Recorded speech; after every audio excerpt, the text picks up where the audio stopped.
Chapter 9. "Take off your clothes, Blair, or I will," Charlie says in a deceptively soft voice.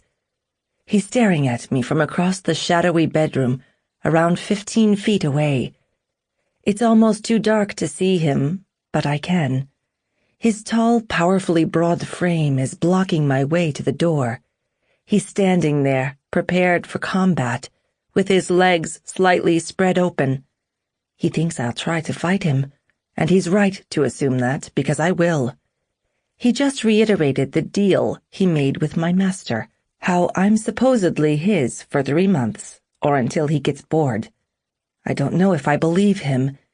He said that after he stabbed me with a needle, knocking me out, Maksim apparently had one of his men bring me here, wherever here is.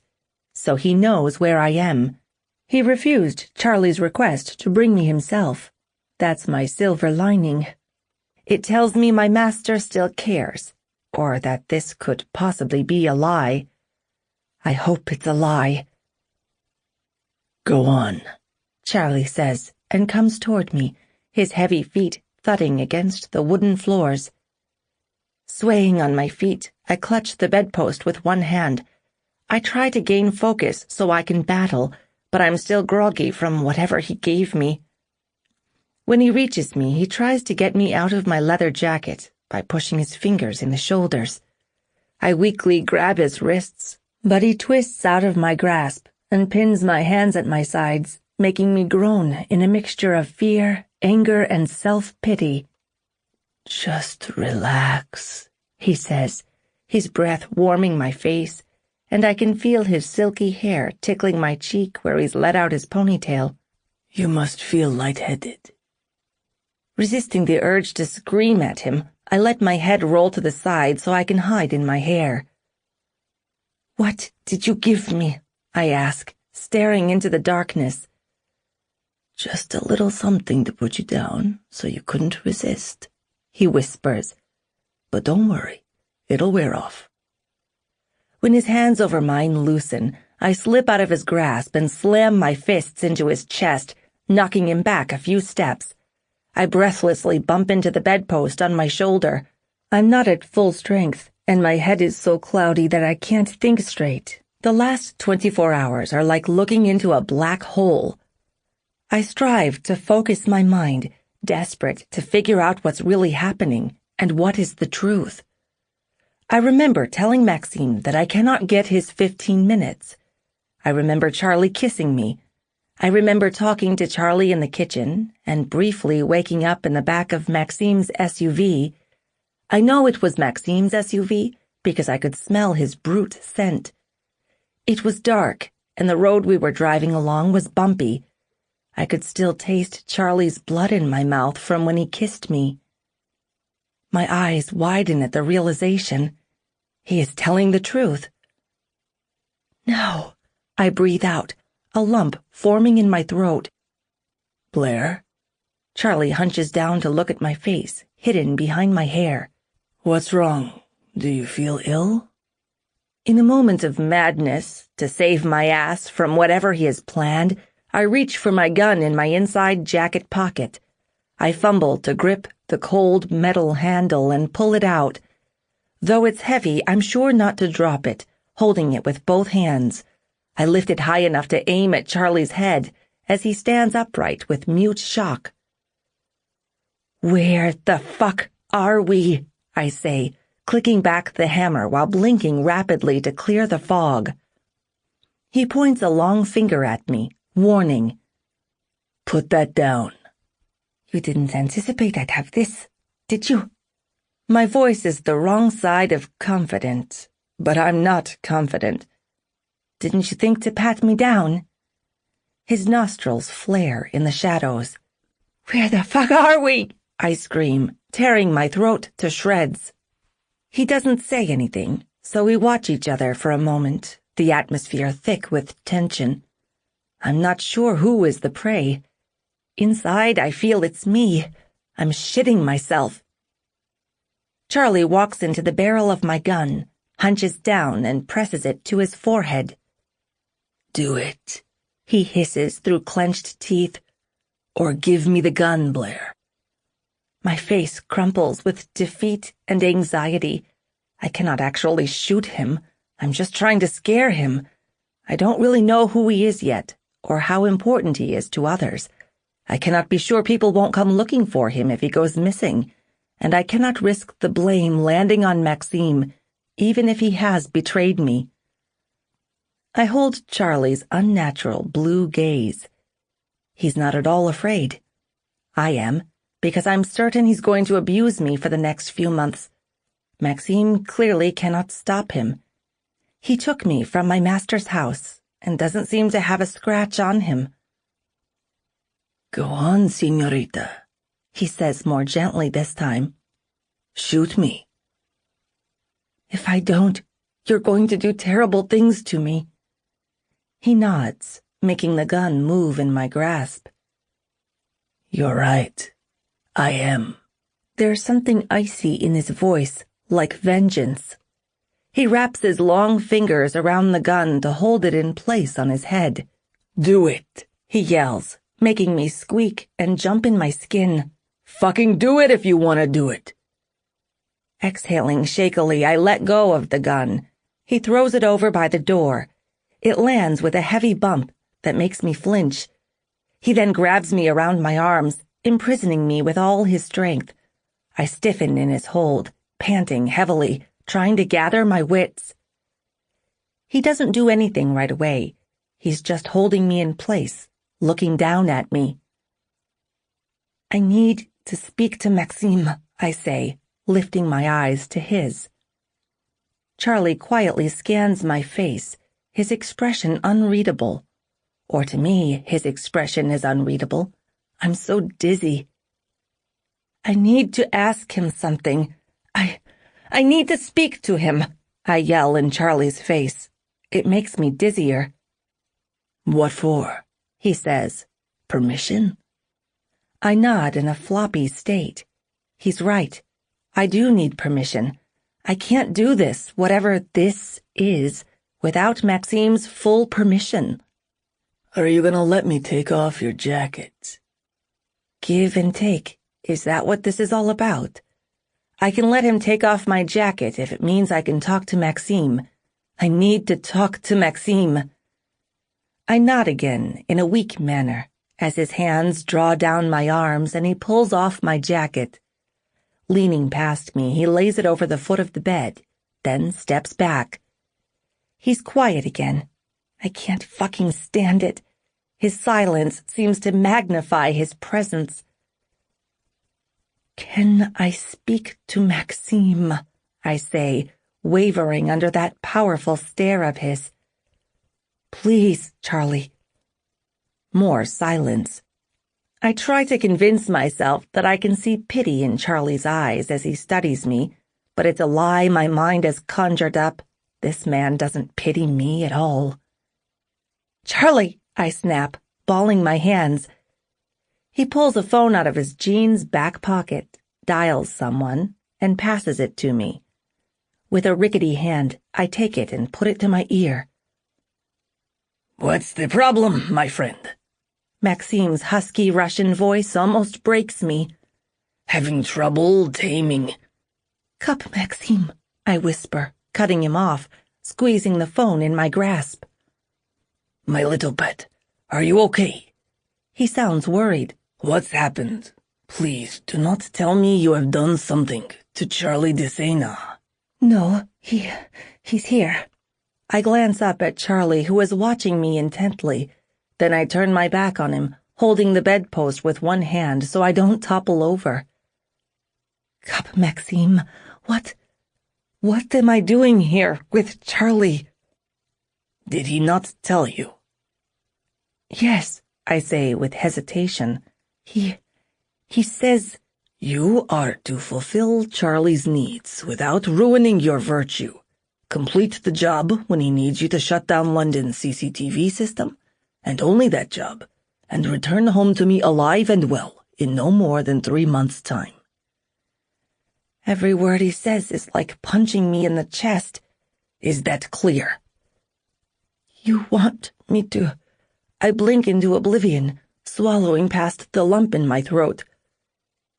He's allowed to touch me? Yes, my little pet. There's a long pause before he elaborates. He can do whatever he likes to you, as long as he doesn't take your virginity or kill you.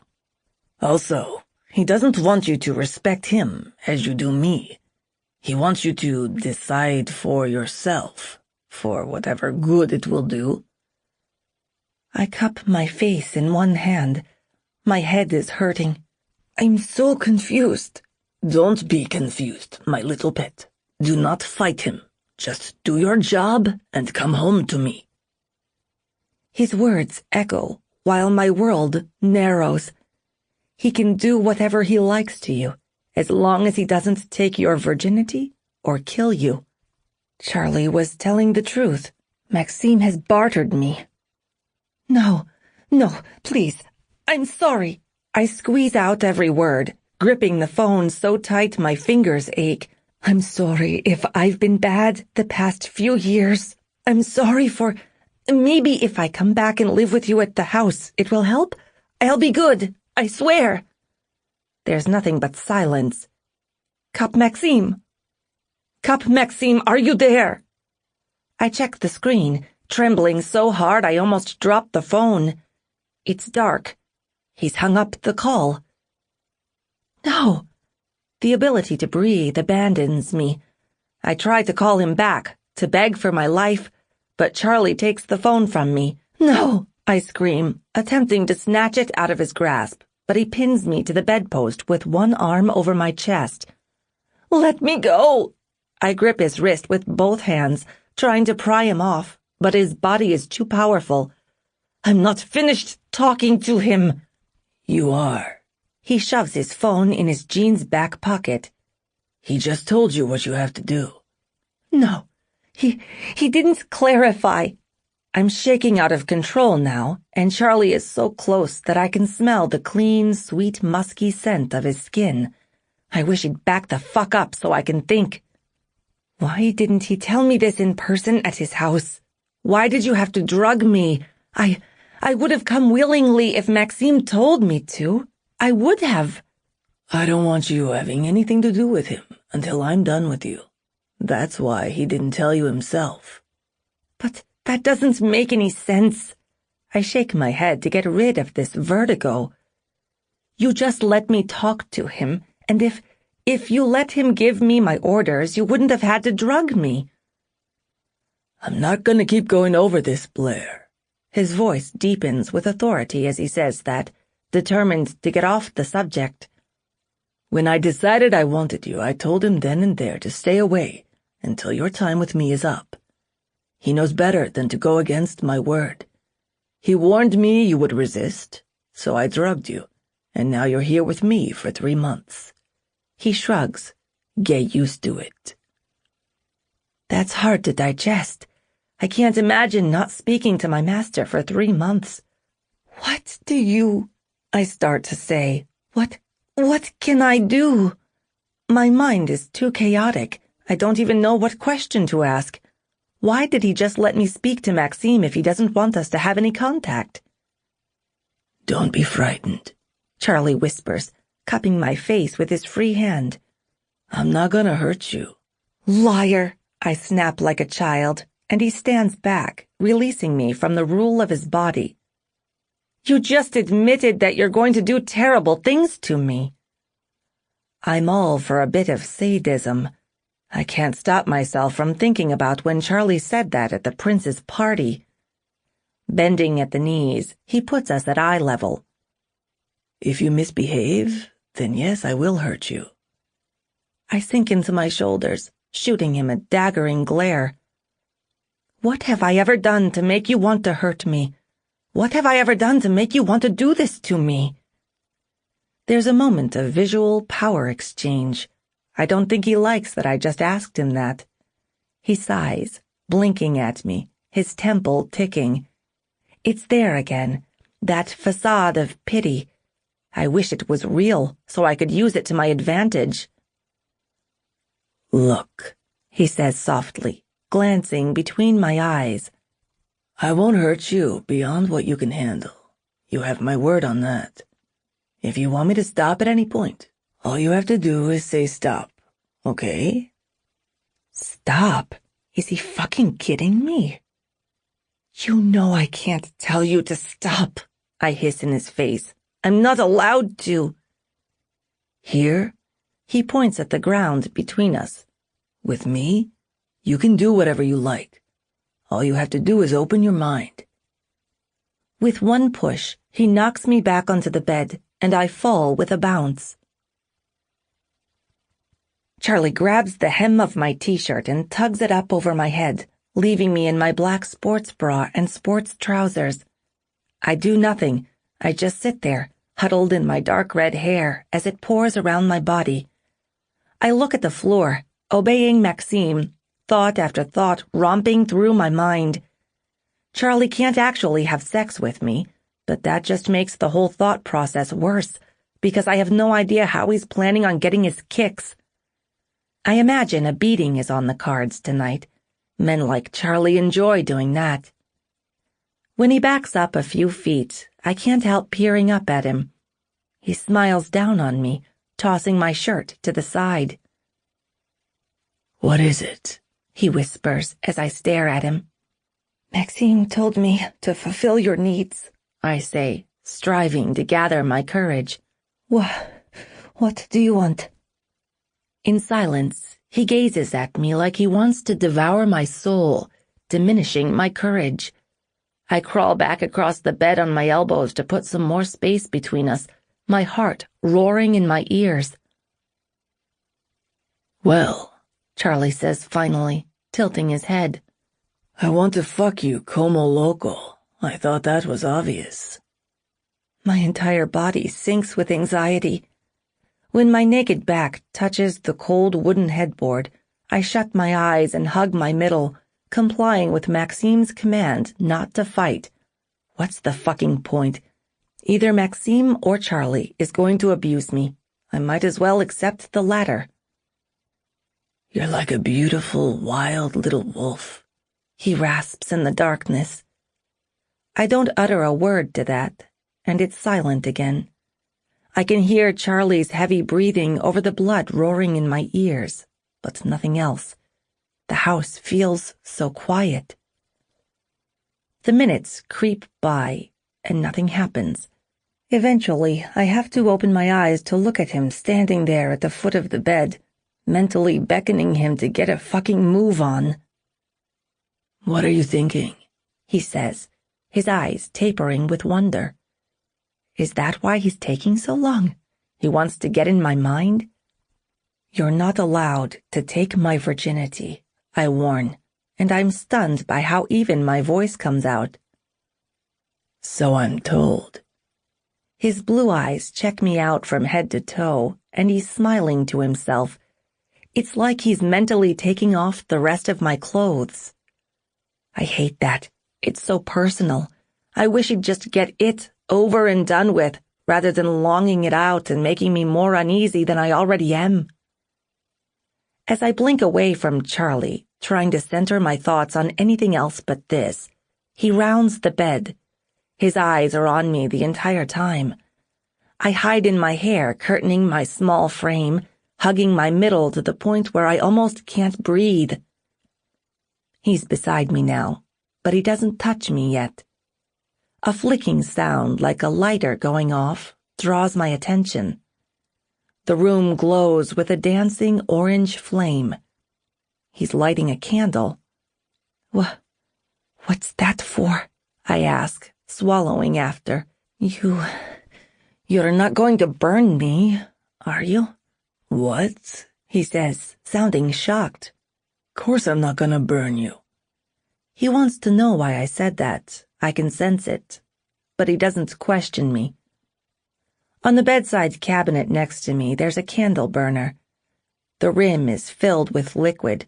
I can't see what color. Charlie puts the candle inside the burner, under the liquid, and a strong scent fills the room. It's potent. It makes my head rush a little faster. "What is that for?" "These oils will help you relax. Charlie says. Leaning over me, he hooks his fingers into the waist of my trousers. My stomach tightens from the skin-to-skin contact. I instinctively go for his wrists to stop him from touching me. He pauses, and I retreat with Maksim's order swimming in my mind. "Are you gonna fight me?" he asks. He's so close that I can feel his warm breath on my forehead. I don't look at him. I just shake my head. "Es una pena." It is a pity. Charlie tugs my trousers down my legs, yanking off my trainers one by one on his way to undressing me. I sit bare in my bra and underwear now, my anxiety reaching its summit. The only time I was ever this apprehensive was when Maksim first belted me, the first time I told him no to sucking his cock. What I wouldn't give to go back to him right now. I miss what I know. Huge hands close around my ankles and my toes curl. Charlie pulls me down, so I'm lying on my back. My hair puddles around my face. I squeeze my thighs together and close my eyes. The blackness makes this seem almost like a bad dream. Soft strands of hair tickle up my stomach, followed by a wet trail and the bed dipping around me. Charlie is licking his way up my body, over my navel, through my chest, and to my throat. Tension gathers low in my stomach, and my insides tingle. His tongue on my body feels so good, I can't deny it. The saliva trail turns from warm to cold within seconds, and I shiver. "You liked it when I kissed you, didn't you?" he says. It doesn't sound like he's asking. It sounds like he's telling me what I already know. I don't bother trying to rebuff him. He knows I liked it. I hardly fought him off.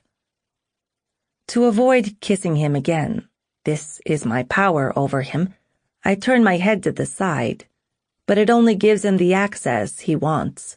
He presses kisses up the side of my neck, inhaling on his way, his smooth face gliding across my skin like satin. He sucks on my earlobe and nips with his teeth, sending some strange vibes through my body. I'm ashamed to admit I nearly moan. "You smell creamy," he says, with puffs of breath in my ear. Like cocoa butter." Knees try to probe my legs open, but I squeeze my thighs together, hugging my breasts. "Blair," he warns, his voice deepening. "If you're gonna fight, do it with some dignity." My blood simmers, but I reluctantly relax because I know he wants me to fight. I remember how much pleasure he took in our first battle, the first time he won at kissing me. I won't let him have the pleasure of fighting me again. A rough-skinned hand forces me open, and his heavy weight settles between my thighs. His jeans chafe my sensitive skin. I'm glad he's fully clothed. I don't think I could handle him being naked at the moment. Fingers touch my face, my jaw, and then my cheek. He kisses me there with gentle lips, adding a little pressure in places. Fuck, I can smell him, the clean, soapy, musky fragrance of his skin. And he's so warm it almost feels like a hot summer's day in here. It's all so intense and confusing, a horrifying mixture of things. I enjoyed the way he kissed me before, and the way he just sucked my ear, but I am horrified. I don't want this. I want to go home. I'm glad to learn it's true what they say about redheads. They're fiery. Charlie kisses down my neck and across my collarbones, his lips tender and nearly inviting. It has to be those oils he's burning, screwing with my head. But you're not fiery anymore, are you? Not with your orders firmly dished out. He sucks the pulsing vein in my neck with his lips, and something surges through me. I jerk under him, unable to stop. What I'd give to have Maksim's control over you. You're fucked up. You know that? I spit at him, my cool slipping away. I wish he'd stop fucking talking. I boldly meet his gaze. We're nose to nose. We're all a little fucked up, he says in my face, his blue eyes glowing with zeal. It's just some of us aren't scared to admit it. I don't mean like that, I say through gritted teeth. Look at you, Charlie. How handsome you are. Putting my hands on his large shoulders to keep him an inch away, I soak up his handsomeness, the stark silver blueness in his eyes. I don't think I've ever seen eyes so untamed and beautiful. I glance down to look at the perfection of his lips, the sharpness of his features. You don't need to do this. I try to push him back another inch, but he isn't budging. His hard body just makes me feel weaker and more helpless. Tell me why you're doing this to me. He tips his head to the side, lifts a hand, and strokes down my face. Why should I tell you? I've got a million thoughts running through my mind. Is it just that he wants to fuck me? Or is he getting his revenge on Maksim through me? I cannot ask that. I'm afraid he'll say yes. Since I saw you walk into Maksim's office, dripping in wild beauty. He starts talking before I even answer him. And ever since you defiantly mouthed me back at Rumo's place, I've wanted you. Running his thumb and finger down my jawline, he pinches my chin. And I always get what I want, Blair. One way or the other. He isn't joking. I can see it in his eyes. So, because I have a backbone, and I'll tell him exactly what I think without fear, he wants me? What a twisted motherfucker. Hot lips travel back down my body, down my neck, and to the arc of my breasts, making me quiver. He sucks over the curve of my left breast, sucking my flesh into his mouth, and I don't know what happens inside me. I'm throbbing all over with heat, somewhat aroused, but still anxious about what he's doing. I'm fighting not to arch into him, using my grip on his shoulders to keep flat against the bed. He senses how he's making me feel inside, it seems, because his teeth close around my pebbled nipple over the thin cotton material of my bra. He gently kneads it, rolling his jaw from left to right, rolling my nipple in his teeth. The pain is strangely perverse and arousing. It hurts at times, but I like it. I arch into him now. I can't stop myself. I'm losing my fucking mind. That's it, Bonita Blair. His tongue swirls around my nipple, soaking through the material, making my insides roll with sensations. He goes further down my body, leaving a path of fire in his wake. He kisses and caresses me at once, kneading my body with large hands. My breasts first, tweaking my nipples with his fingers until they're standing on end. Then he massages my sides and my hips, having me squirm against the sureness of his hands. My chest is on fire. It's taking every ounce of my spirit not to groan out, not to express how good that feels. He's kissing just above my underwear line now, from left to right, over each of my sharp hip bones.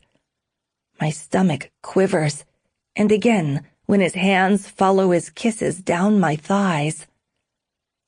Letting go of his shoulders, I claw at the sheets on either side of my waist, thawing under him. I know exactly where he's going. Maksim has told me that men like doing this to women. They like making women come apart, using only their mouth. It's a game of power. When Charlie is crouched between my legs, he spreads me wide open, gripping the insides of my thighs. He leans down and licks over my black cotton underwear, briefly touching my throbbing clit. I writhe against the warmth of his tongue, tightening my ass, trying to cope with the sensations. He then blows on me down there, turning everything cold, and a surge of pleasure zaps through me. I jump in my skin, letting out a small, girlish moan, my senses flooding with endorphins. "I like it when you moan like that," Charlie rasps out. "It'll forever remind me of when I first kissed you." He does it all over again, licks and blows against my underwear, teasing me with pleasure. I slam my teeth together. My head is getting faint all over again as I struggle with the bitter-sweet, agonizing pleasure. I sense he's looking up at me from down there, and it's making the whole ordeal that much more intense. I have no privacy right now. He hooks a finger into the side of my underwear, and the pressure in the low of my body expands. He strokes an invisible boundary of mine, up and then back down, just touching my sex. "You've got to be kidding me," he says angrily, and I wonder what the hell he's talking about. "Dios mío, you're waxed?"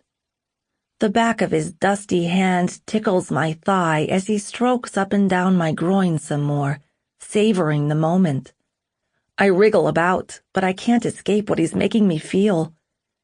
He peels my underwear to the side, then silky warmth presses to the most private part of me, my blood-swollen bud, and my world blows up. I cannot hold back moaning this time, nor can I stop my toes from curling. "Smooth, soft, and untouched." He blows on my flesh, sending tendrils of rapture through me. Then he rips off my underwear with a loud elastic snap, causing the cotton material to burn against my hips. Nothing is said, and he buries his face between my legs. "Ah!" I squeal, twisting and turning to escape. His mouth is warm and wet and soft. "Oh, God!" He laughs out, puffs of breath, grabbing my hips and pinning me to the bed, his hair brushing my inner thighs. He sucks my folds with his lips, gently and slowly drinking me in. Then he kisses me like he did my mouth, full on, lips completely sealed over my sex. When he's massaging my clit with his tongue, coaxing something dark within me, I buck forward more than once. I'm almost out of breath. I'm almost out of my mind with sensations. It goes on and on, Charlie breaking me down, kissing me, sucking me, and moaning like he's enjoying this more than I am. I'm tensing so hard that I start to shake. This is too much. All over, I am hot and cold at once, my skin swamped with sweat. "You're pretty down here, too," he says in a muffled voice, pressing a kiss to my inflamed bud. My thoughts scatter, drifting away like balls of white light. In the back of my mind, there's Maksim, and what he's letting happen to me, the evilness in which he can clear a debt. Then there's this, the epitome of what I now think is pleasure, mindless pleasure that makes everything else in the world seem like a nightmare. In all my life, I've never felt such provoking sensations. Another kiss is pressed to my sex, making me quiver, and I don't know why, but I reach out to Charlie. I just can't deal with this. He takes my hand in one of his and holds it against my hip. "Charlie," I groan, trying to stop my hips from moving. I'm grinding against his tongue as it swirls around my clit, infusing the delight. His face is soaked in my arousal, smooth and wet, and adding to everything I'm enduring. "I know, baby," he whispers, pecking my butt again. "Do you want me to stop?" "No," I sob in a state of desire. I want this. It's like the first kiss all over again, but on another level. I feel him smile against my sex. Then he does something that turns me inside out. He closes his lips over my clit and sucks, hard, in time with flicking his tongue against it with endless endeavor. "Oh, fuck fucking God!" I scream out as my left leg starts trembling as something in me rushes with heat. I grip his hand with my nails, sure I'm drawing blood. He doesn't care. He strokes my knuckles with his thumb as if to comfort me. My veins vibrate with tension, and between my legs, I'm pulsing so hard that I'm sure Charlie can feel it against his tongue. The ecstasy is never-ending, and I cannot move to deal. He won't let me. I squeeze his head between my legs. It's all I can do to not pass out from spiraling, but he doesn't want me to do that. Letting go of my hand, he wraps his arms around and over my hips to grip my inner thighs and lifts my ass off the bed, practically folding me in half. "I'm not done with you yet," he says, gazing down on me through heavy, blazing eyes. "Not by a long shot." His tongue parts my nether folds as he finds my clit. He makes my body blow a fuse again, manipulating me and kissing me. Or maybe the rush never stopped. I think he's drawing it out somehow, making it go on and on and on. I can't take any more. Grabbing my face in both hands, my sensory system goes into a state of epidemic as a stronger force hits me, and I scream.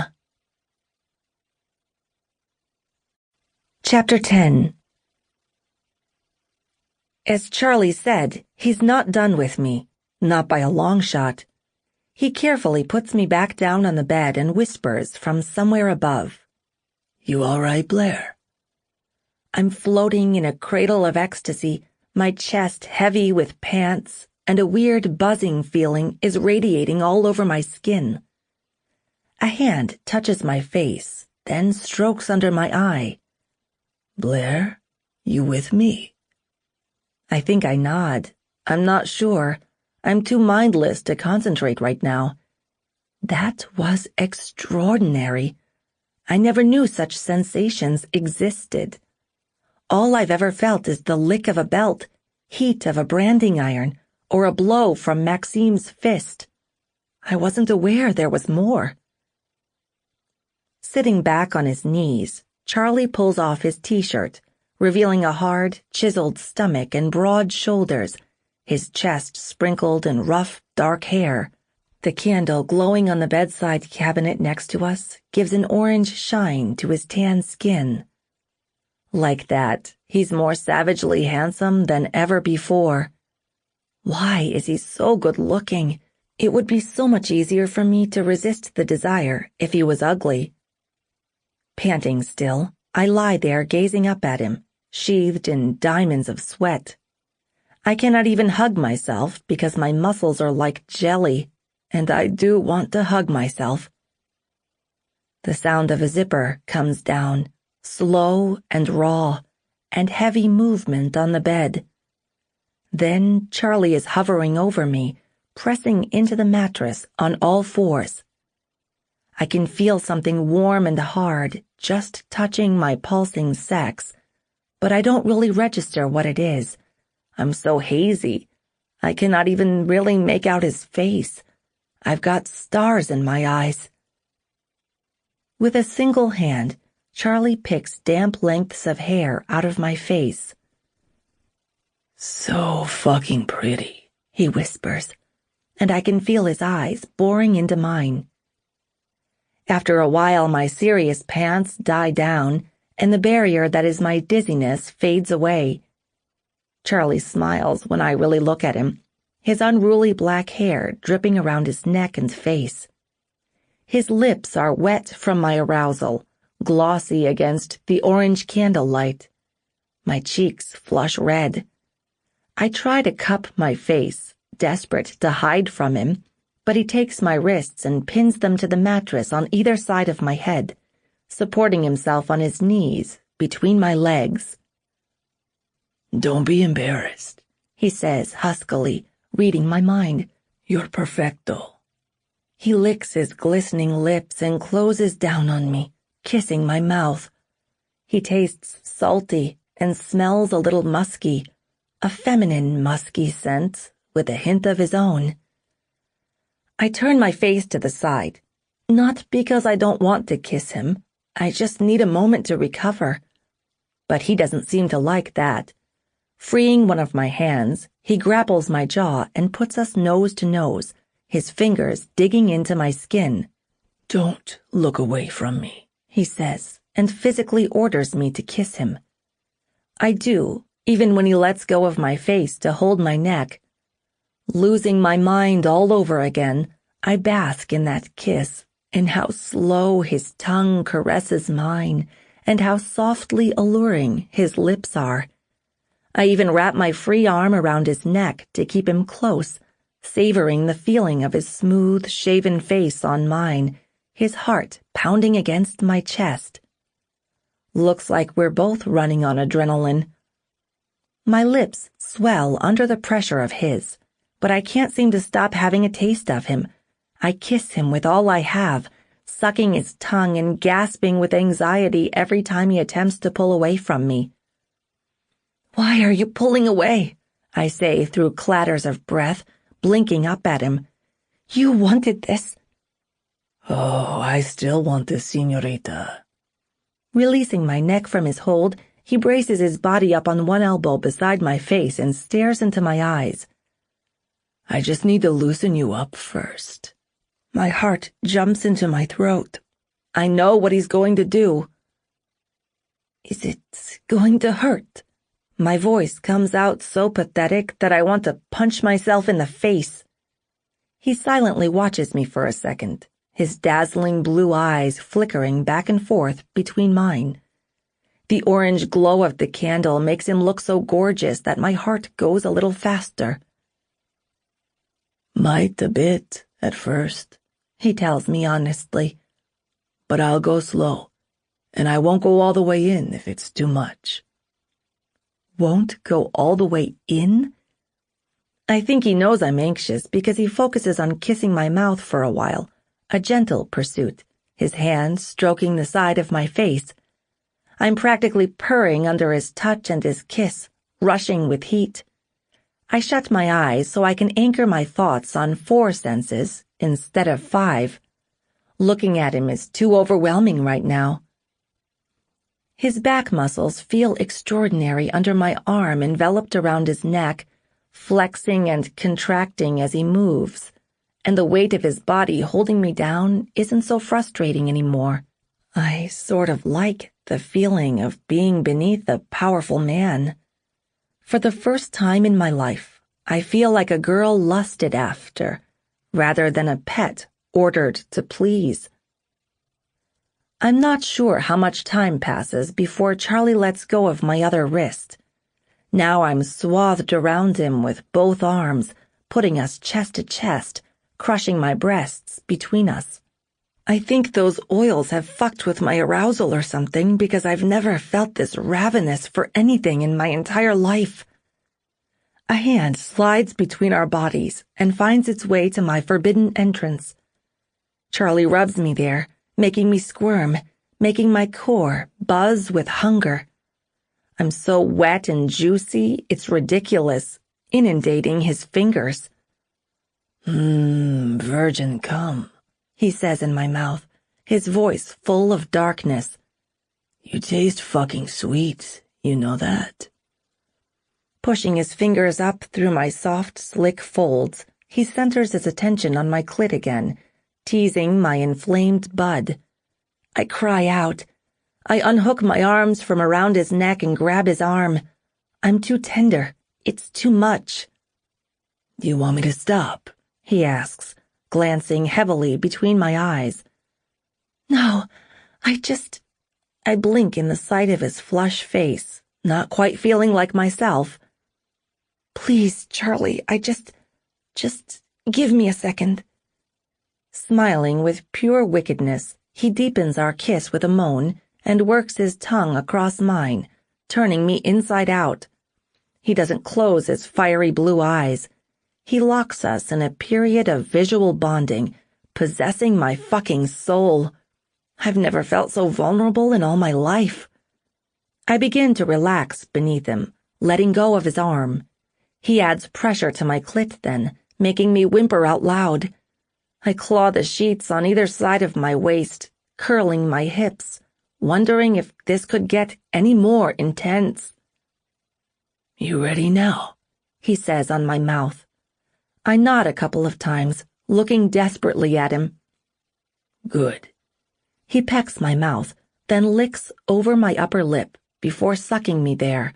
"Now put your feet flat on the bed so your knees are bent." Obeying, I spread my legs and press my feet flat on the mattress, giving him more room between my thighs. Dripping wet fingers slide down my sex, gathering more liquid, then over my virgin entrance and to my decadent entrance. He circles me there with a single finger, softening the flesh, slowly kneading the tip in. "Why Maksim hasn't fucked you, I'll never know." He swallows my anxious gasp as he pushes into me. "I wouldn't be able to keep my hands off you if I had you at my beck and call." My toes bunching in the sheets, I throw my head back in the pillows, breaking away from his lips. He's halfway in, opening me up, and while it sort of stings, I don't even get a chance to figure out how it is because he pulls out, causing a tight friction to burn my insides. "You all right?" Charlie kisses the apple of my throat. I think so." I let out the breath I've been holding, blinking up at the dark ceiling. "Just relax," he says, like it's that easy. The pressure is there at my anus again, and he slips inside me, loosening me up by gently twisting his hand. He doesn't stop halfway this time. He goes all the way in until I can feel his knuckles against my butt cheeks, his finger lodged so deep inside me that I feel full to the brim. I moan through closed teeth, and I'm trying not to tense up, but it is hard. It's the most particular sensation having him in there, the burning, and it's just weird. "Breathe, Blair," he reminds me. "Don't think too much. I'm not in a rush. We'll go slowly." I'm just a bit anxious, I confess, getting more and more pathetic by the minute. I've never done anything like this before. "Don't be anxious," he says softly. "I'm not gonna hurt you. Those oils burning help your muscles relax, and I won't do anything you can't handle, all right?" I shakily nod, telling myself that I'll just follow his guidance. He hasn't hurt me yet, not really, and for some strange reason, I don't think he is going to. Not that it really matters. He can't hurt me any more than Maksim has. Charlie doesn't move inside me for a while, just kisses my throat and across my collarbones, training my attention on his bizarre affections. This man just an hour ago admitted he's going to do terrible things to me, yet he's kissing me like he's in love with me or something. I wish he'd be one or the other, either good or bad. A mixture of both is too bewildering. He's kissing over the curve of my breasts now, moaning in the deep of his throat, his hair tickling my chest. With his teeth, he kneads my nipples over the material of my bra again, left and then right. "Oh, that's good," I say before I realize. The burning and stinging in my ass eases somewhat. I relax on the bed, stretching my toes because I've got a cramp. He gently pulls out of my ass then and gathers some more moisture from my sex. My entire body tingles because it thinks he's going to play with my clit again. But then I feel something bigger stretching me out. 2 fingers. I hiss through gritted teeth, squeezing my eyes shut. My muscles feel like they're being forced to work the wrong way, sharp pains shooting up my spine. "Relax, baby," Charlie whispers, pulls out to soak his fingers in my cum, and then he's gently taking my ass again. He finds a leisured rhythm that soon becomes quite satisfying, and I wonder, is this what it feels like to have proper sex? If it is, I've been missing out. I don't know why I just thought that. I want him to get rid of those oils so I can test a theory and see if they're messing with my body. After collecting some more lubrication, 3 fingers press past my sphincter, and it feels like he's tearing me open. His lips are on mine before I can utter a word, his tongue swirling, taking my mind to another place. I want you, he says harshly, lost somewhere in his mind. I want to fuck you. He isn't lying, but I'm convinced he won't. I can feel how much control he's exercising over himself. Curling his fingers against a spot deep inside, he makes my core pulse. I tense my ass, clamping down on his fingers, rhapsody sizzling in my veins. Ah! My eyes fly open as he pulls me up off the bed, holding me around the waist in one arm, tangled in my hair. The other is hooked under my ass, where his fingers are still wedged inside me. What are you? I don't finish my question. Skin against skin, I can feel his stiff, warm cock touching my sex, every bulging vein. I gulp. Looking at me with his head slightly tilted, Charlie shifts me up his dusty legs so I'm sitting right on his lap, causing his cock to stimulate my clit with the movement. I squeeze out a moan, gazing at him in desperation, at his flush face and his blazing blue eyes. If there's ever been a look of desire, that has to be it. Put your feet on the bed, just like I told you before, he rasps out, and I do, gaining balance with my legs open on either side of his waist. There's a peculiar smell in the air that I'm finding hot. It's sweat, my arousal, and Charlie's natural musky fragrance. Why do I find his body odor so appealing? You know, if you want me to fuck you properly, he says, making my heart pound with fear. I will. No one orders me about, and I promise I'll be gentle. No, I shake out the word, shuddering. Don't do that, Charlie. I can't do that.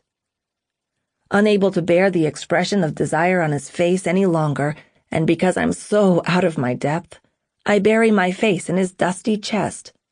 No, look at me. Grabbing a handful of my hair at my back, he tugs, forcing me to arch and meet his glowing eyes. That's better. His voice is softer now. He leans down to kiss my lips, warm puffs of breath coming from his nose. I kiss him back, indulging myself, mirroring his salacious tongue actions. His fingers begin to move in and out of my anus, slow at first, but then faster and faster. It creates a wet suction sound that makes me cringe, until he grinds his hips, massaging a spot on my sex with his shaft, and I no longer care about anything else. I swear, everything in me is boiling on the verge of erupting. Back and forth with steady, skilled motions, he rubs his cock on my sex, rubs my swollen clit. My focus narrows. I copy his motions, curling my own hips to meet his grinding. It's so good, so hot, driving me nuts. Please, I beg in a state of aroused weakness, my voice choked with my neck trussed back. What do you want, baby? He asks against my mouth, looking at me through hooded eyes. That's a fucking good question. I don't know. More? I open to speak, but nothing comes out. He must think I mean to say yes, because it isn't long before he stops finger-fucking me. His hand curves under my ass. He lifts me up, and then I feel something much bigger being pushed in me, something warm and slightly wet. My toes curl, and my fingernails dig into his hairy chest. The head of his cock is large and warm, forcing me open, bit by bit.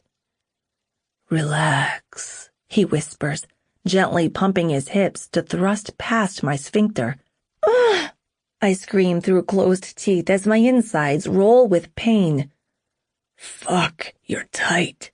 Charlie sounds tense, like he's on the verge of erupting himself, and his expression is so powerful. He stops when he's an inch inside, and I exhale, trying to sink into him for comfort, but he won't let go of my hair. He's forcing me to look up at him, keeping my body arched. Cupping his cock against my ass with an open palm, I assume so it doesn't come out, he says, "Now, we can go at your pace. If it's too much, just stop moving." "What? No!" I blink rapidly at him, my eyes flickering all over his face with panic. I don't know what I'm doing, Charlie. Please don't make me do it." There's a moment where we gaze at each other. I know I look oddly vulnerable, but I feel like that. Charlie seems cool in his domain, like he's done this 1,000 times before. "All right." He binds both arms around me, squeezing me to him. I want this, his comfort. I need it. I turn my head to the side and rest my face against his damp, hairy torso, feeling oddly safe in his embrace. "You'll tell me to stop if it hurts too much, won't you, Blair? I don't want to hurt you." I nod, and then his hips rock back and forth, urging him in some more. It burns so bad, and my muscles are aching or stinging. I can't tell the difference right now. I feel so full that I'm not sure how he's got any more room to move. But he does. Another inch, and it's too much. My insides whirl in agony. "No more," I say in a pitiable state, and I think I'm trembling. "Shh," he hushes me, stroking up and down my back, over my hair. "I won't go any deeper, not unless you want it." He stills for a while, soothing me with his touch as he continues stroking up and down my back over my hair. It's like he's massaging me.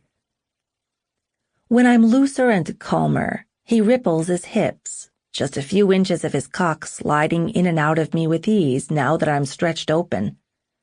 There's a spot he hits every so often that makes me squeal in pleasure and agony. It's a gripping contrast of sensations. I want more now. I can't think of anything else anymore. Pulling on my hair, Charlie seems to want my mouth again, so I give it to him, gladly soaking up his kisses. They're tender and lovely. I stare at him in paralyzed musing, seeing again how much he's controlling himself. His temple is throbbing like he wants to go crazy with me, and his eyes are scorching with something dangerous. He's moaning in the back of his throat. It's so hot, it turns me on even more. The harder we kiss, wrapped in lust and debauchery, the deeper he goes. I want more of his cock.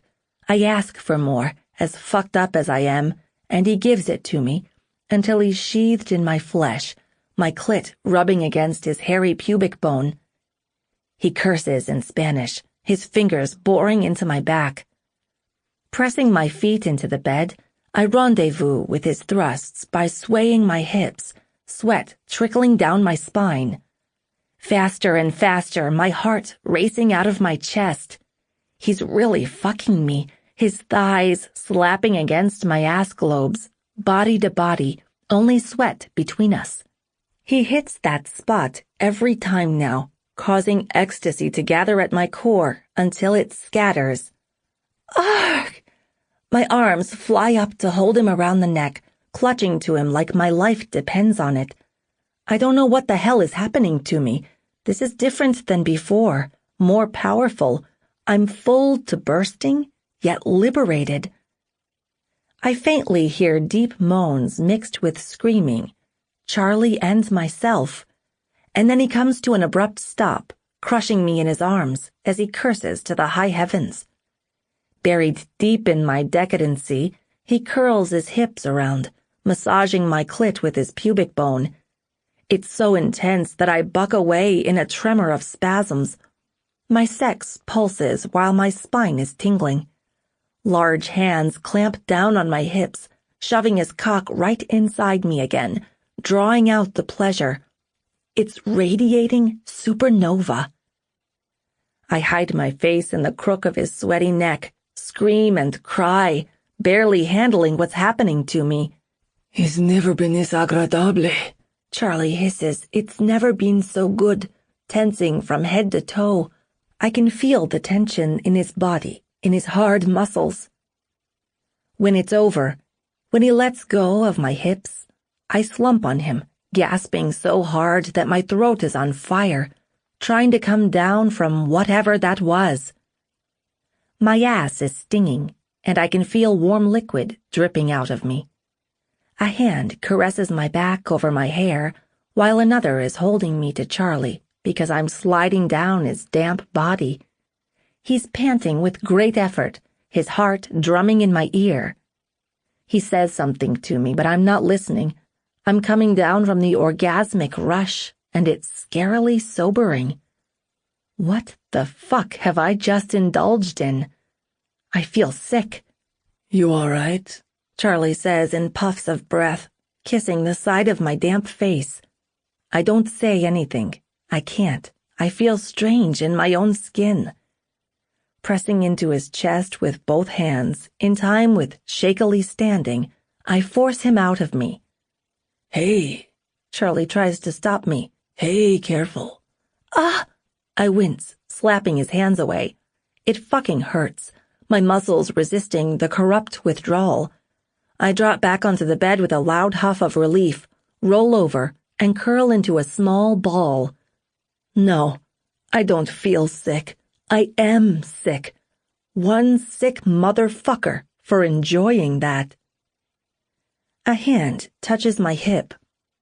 Blair. Please go away, I say, staring into nothingness. You got what you wanted. Anything good I felt is gone now, and anything I could feel, I'm blocking it. Charlie exhales a sharp breath, and the room goes dark. There's a burning wax scent in the air now.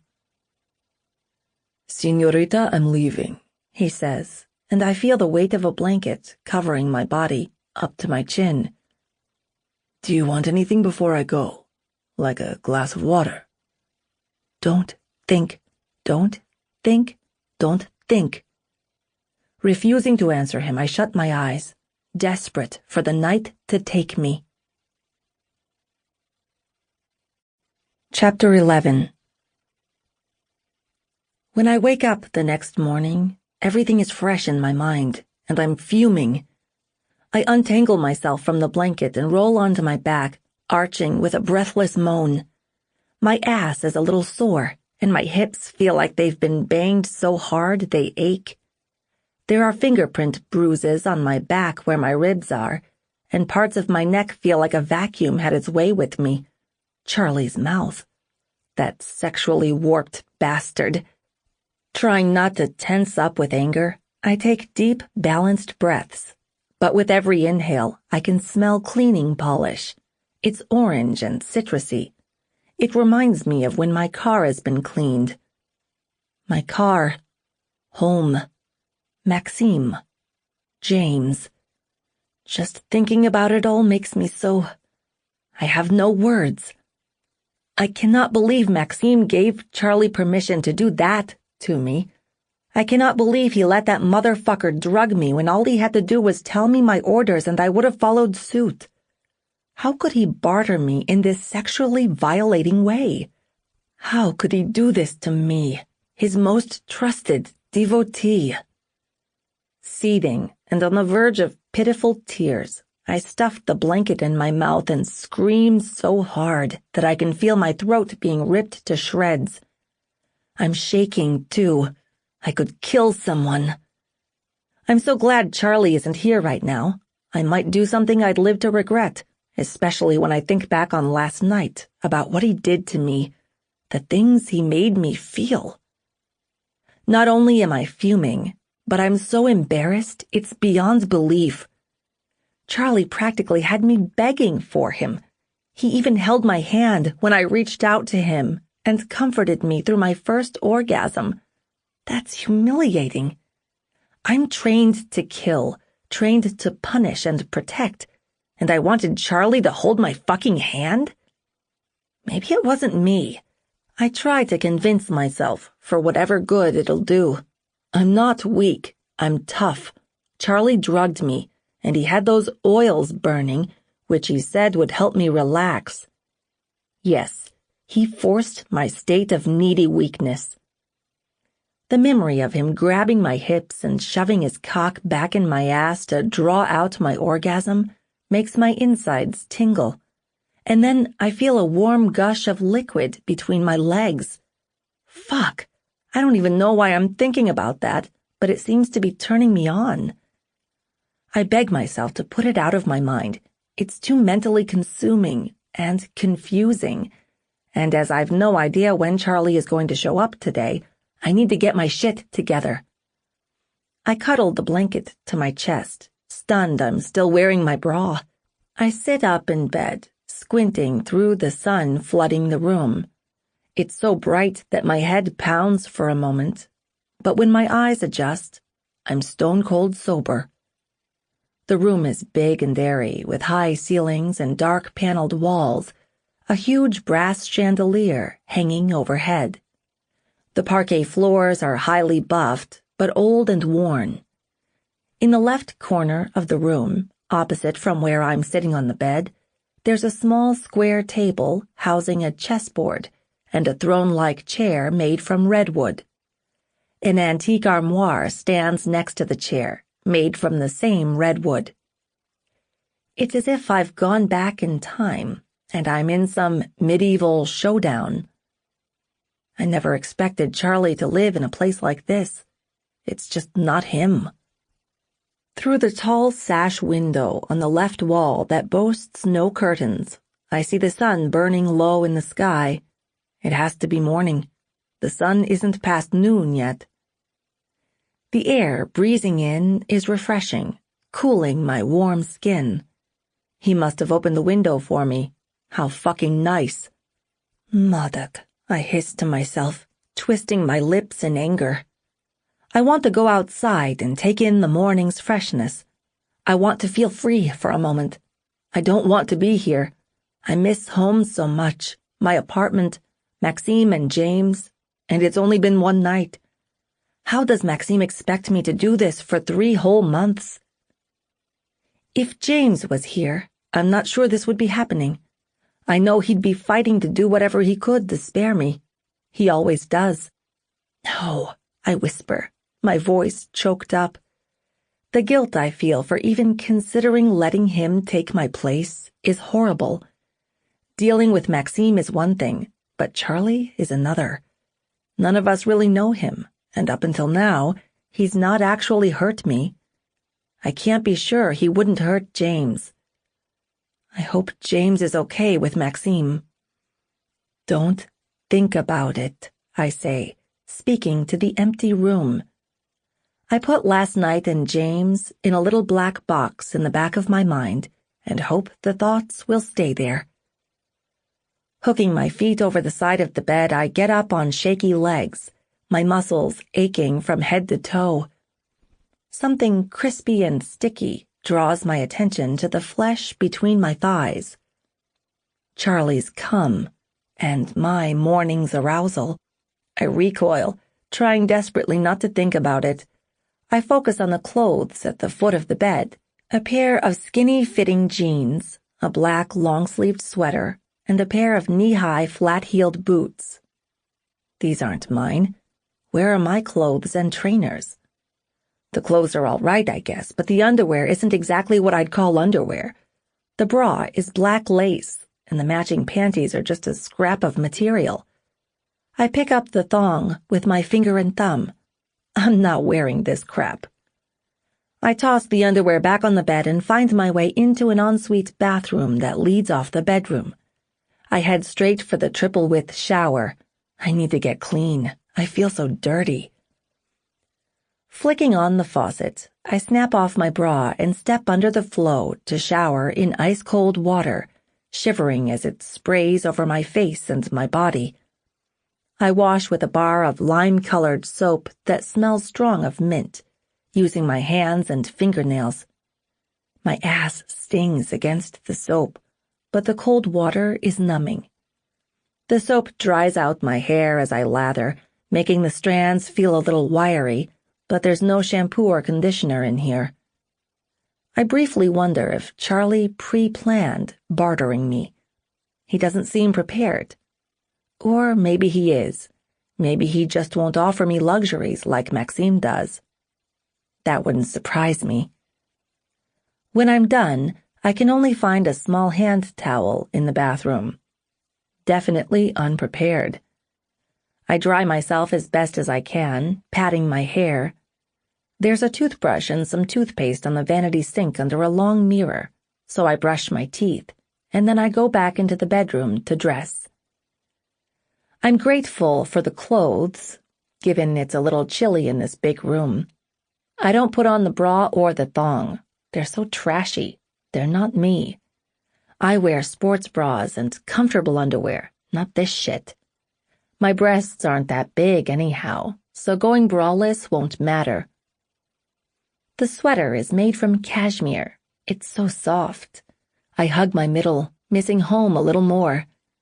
Now, if I was there, I'd be making myself a coffee, casting my eyes out over London until Maksim calls for me or texts to say I can have the day to myself. Here, I don't know what the day has in store for me. More sexual infringement? A beating? That is what men like him enjoy, as far as I know. I'll take a beating any day of the week. At least I know how to feel about that. I'm in emotional limbo when it comes to what happened last night. My usually sleek red hair is damp and heavy around my shoulders and my waist. I notice it's frizzy, too, seeing my pale, freckly reflection in the bedroom window. I don't even recall walking over here. I'm in such a weird place mentally. I comb out the damp kinks in my mane with my fingers, wondering where is my hair tie. I glance over the messy bed behind me, but I remember that I let my hair down last night at Maksim's house. I go cold on the spot as the main door clicks open and close, and a dominating presence fills the room. Chapter 12. Turning my head, I look at Charlie by the door. It's suddenly like there's no air in the room. He's wearing dark blue jeans over black boots and a black long-sleeved sweater, his muscles clearly defined under the soft material. I remember the weight of his hard body on mine, the musky scent of his skin, and the way he kissed me. My lungs are so tight. His eyes are striking blue against the sunshine, against his tan skin, though they're black in the corners, I assume from taking a punch from me. "Morning, señorita." A sly grin tugs at the corner of his lips. His ink-black hair is a little chaotic, curling around his neck and face, but annoyingly sexy. I'd love to rip his hair out. I'd love to rip out my own hair for responding to him this way, feeling flustered at the sight of him. I don't say anything. I'm just looking at him, trying not to think of last night. If I do, I'm not sure what I'll do. I don't trust myself right now. I don't trust that I won't hit him, or worse, kiss him. I can't stomach this. I've never not trusted myself. Charlie proffers a steaming cup, his eyes trained on mine. "I'm told you like coffee in the morning." I wonder again, just for a split second, if he is using me to get back at Maksim.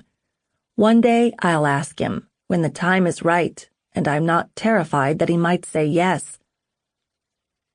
"I'm not really interested in coffee, Charlie." "No?" He smiles at me, mischief flashing in his eyes. "What are you interested in then?" I arch a brow at him, suddenly so angry I could murder him. "Are you going to do that to me every night for 3 fucking months?" "Do you want me to?"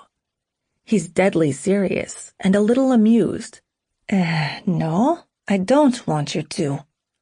My expression is hard like stone. He sighs and brings me the coffee, I flinch when he takes one of my wrists. I'm also told you like eggs for breakfast. He carefully puts the hot cup in my hand and lets me go, stepping back. I'm not hungry, I say, my voice weaker than I was trying for. Coffee topples over the cup, scalding my wrist. My hand is shaking. I hate this. I never shake, not under anyone but Maksim. Charlie doesn't say anything for a moment. He's just staring at me with a look of wonder gleaming in his eyes. The silence is unbearable, louder than any scream or cry I've ever heard. I can't stand it. I need to get out of here. Dropping my gaze to the floor, I start for the door to put some distance between us, but a hand closes around my forearm. Where do you think you're going? Charlie turns me to face him. Baffled, I search his eyes. Outside. I don't think so. What? My eyes widen. You expect me to stay in this room for 3 whole months? He shrugs, like that's exactly what he expected. You're insane if you think I'll stay cooped up in here. I squeeze the cup in my hand, restraining myself from throwing it at him. I need to train, Charlie. I need my own personal space. He's quiet again, as though he's contemplating something. It feels like hours before he says, If I let you out, you're not going to run screaming for the hills, are you? He flicks up his eyebrows. Theoretically, I mean. I scoff at him with a smirk, on the verge of laughing my head off. What's so funny? He doesn't look confused by my laughter, his expression even and focused, but he sounds a bit confused. You flatter yourself. Oh, yeah? He's back to smirking. Yes, I huff. Trust me, you're not worth screaming for. For a second, just a split second, I think he looks insulted. But then he grins, hunches down, and puts us nose to nose, making me sink into my shoulders. You screamed pretty well last night. My cheeks burn. I'm more embarrassed now than I was when I woke up. I don't know where it comes from, but I snatch out of his grasp and slap him across the face, wallop, hard enough to make his head whip back. He slams me against the wall with his forearm over my chest. Ah! I pant out on impact, dropping the coffee cup. It smashes at my feet and scatters across the floor. You know, Charlie says in my face, his expression taut with darkness. You're the only girl I won't hit. But don't think you have the advantage, because there are other ways I can punish you. I gulp, pressing my hands back against the wall. I'd rather you hit me, I say, my voice small. His gaze burns into mine. My breathing accelerates. I don't know what to do. Should I fight him off? Maksim said not to fight him. Maksim said to indulge him. Maksim said to please him. Believe me, you wouldn't want me hitting you. With his free hand, he cups my sex over the jeans. I cower and turn my face to the side so I can hide in my long hair, my core tightening. I remember the orgasms last night all too well, and I can't tolerate that I liked them. He rubs me there with the tips of his fingers. Even with the jeans between us, it feels good. I pulse for attention, the crotch of my jeans dampening with arousal. It makes my toes curl. Why does my body react against my will? You like that, don't you? He whispers, softly kissing the side of my face. And you hate that you like it. Can he read my fucking mind? Looking back at him, touching his nose with mine, I make damn sure I don't break our gaze this time, even while I feel like I'm drowning. He has to know I'm strong-willed, if nothing else. Are you sore? He asks. I'm not sure if he's mocking me or genuinely concerned. Raising his eyebrows, he beckons me for an answer. I nod minutely. I thought you might be, he whispers. Grabbing my hips in both hands, he yanks me up off the ground, making me yelp in shock. Don't be frightened. I'm not gonna hurt you. He presses one knee against the wall between my thighs and sits me there, so my legs dangle freely on either side of his. My ass feels bony against his masculine leg and a little sore with the pressure of sitting down. I instinctively reach out for balance, and he grabs my hands. He runs his fingers through mine. I lose my breath at the warm contact, trembling, desperately looking up at him. What is he doing? To answer my question, he puts my palms on his smooth face and makes me hold him, controlling my balance like this. His hands completely cover mine. I can't breathe again.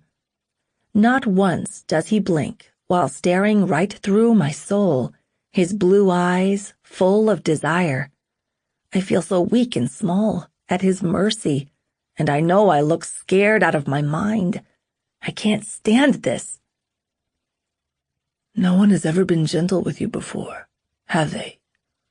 Bowing his head, Charlie kisses my lips, and fire races through my veins.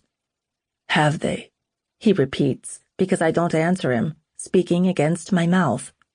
I turn my face so I don't have to kiss him, but he tut-tut-tuts at me. My entire body trembles. I don't want him sodomizing me again.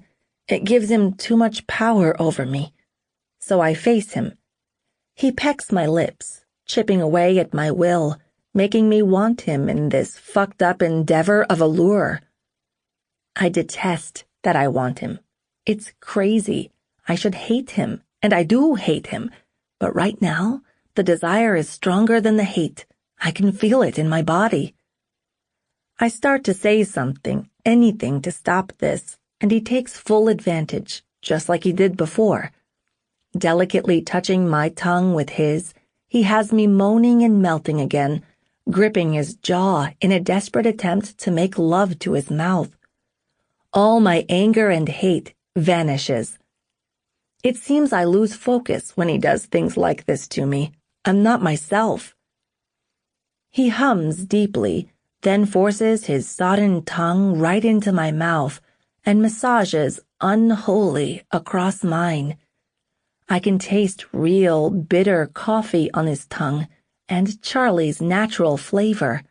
It's such a sexy contrast of flavors. When he sucks the tip of my tongue, I moan again. It's so hot that I forget who I am for a second. My head is buzzing with lust. He likes that I moan. He smiles. Tell me the truth, Blair, or I'll keep you in this room all day long. The truth about what? I ask, blinking rapidly at him, my head swimming. Letting go of my hands on his face, he runs his fingers into my hair and seizes my head, holding us mouth to mouth. I don't let go of his face. If anything, I squeeze him tighter, finding the whole ordeal of us staring at each other while kissing too intimate. Has anyone ever been gentle with you? He says. And then he's kissing me as though he really means it. His wet licks are unhurried, and his lips are gentle, shaping around mine, making my mouth water. In a haze, I shake my head. No, he whispers in my mouth, blinking then. I didn't think so. Wrapping his huge arms around my entire body, he forces me up his leg, so we are chest to chest, crushing me to him. Now it feels like he's all over me, all over my mouth, all over my body, and I'm not sure I don't like it. He smells so good, like he's just had a shower. My heart is hammering, trying to jump out of my rib cage, and I'm so damp between my legs that I feel clammy and hot. Did I hurt you last night? I think I whimper in his mouth, anxious, struck by his question. I can't live like this for 3 months, wondering, drowning in anxiety and unwillingly wanting. I need to know what the days have in store for me. I need to know how bad it's going to get. Don't be frightened. Charlie whispers again. He grips the back of my neck with one hand and holds me there, his other arm still wrapped around my back. Charlie, I tremble out his name, visibly anxious. What are you going to do to me now? He glances between my eyes, his alight with ardor. Nothing. I just want to kiss you. I'm so relieved that I know he can feel my body going slack with relief. Did I hurt you? He asks once more, taking my mouth in another deep kiss. I want to tell him it was agony, because that is, after all, what men like, isn't it? To inflict pain on girls? I don't tell him that, though. I shake my head, being honest. It wasn't that bad. I've suffered far, far worse. Good, he says softly, pecking the edge of my mouth. I didn't want to hurt you. I frown at him, and he pecks my mouth again. He said he was going to do terrible things to me, didn't he? What did you mean when you said that I might be the only girl you won't hit? My courage to ask that comes from nowhere. The way he smiles at me causes my stomach to flip. I like you, he says sincerely. A lot more than I thought I would. Something vibrates in his jeans pocket against my thigh. Without breaking away from me, he shifts to hold me in one arm, squashing my breasts to his hard chest. He reaches into his jeans pocket and pulls out his phone, then answers it against my mouth while still kissing me. What? Now it feels really intimate, with him being on the phone, unable to stop having his fill of me. Charlie utters a few words amid pecking me, while I'm cupping his face in both my hands, kissing him back. Then I hear someone say something about arranging a meeting on Maksim's behalf. My heart drops into my stomach. Why would he be arranging a meeting on Maksim's behalf? Charlie presses another kiss to my lips, then he says, 2 o'clock is fine. And he hangs up, shoving his phone away. Why are you talking about Maksim? I pull away from him, but I don't get far because his arm is still around my waist. I grip his shoulders, wishing he'd put me down. I'm paying the Albanians a visit. He doesn't teeter about telling me, which surprises me. The Albanians?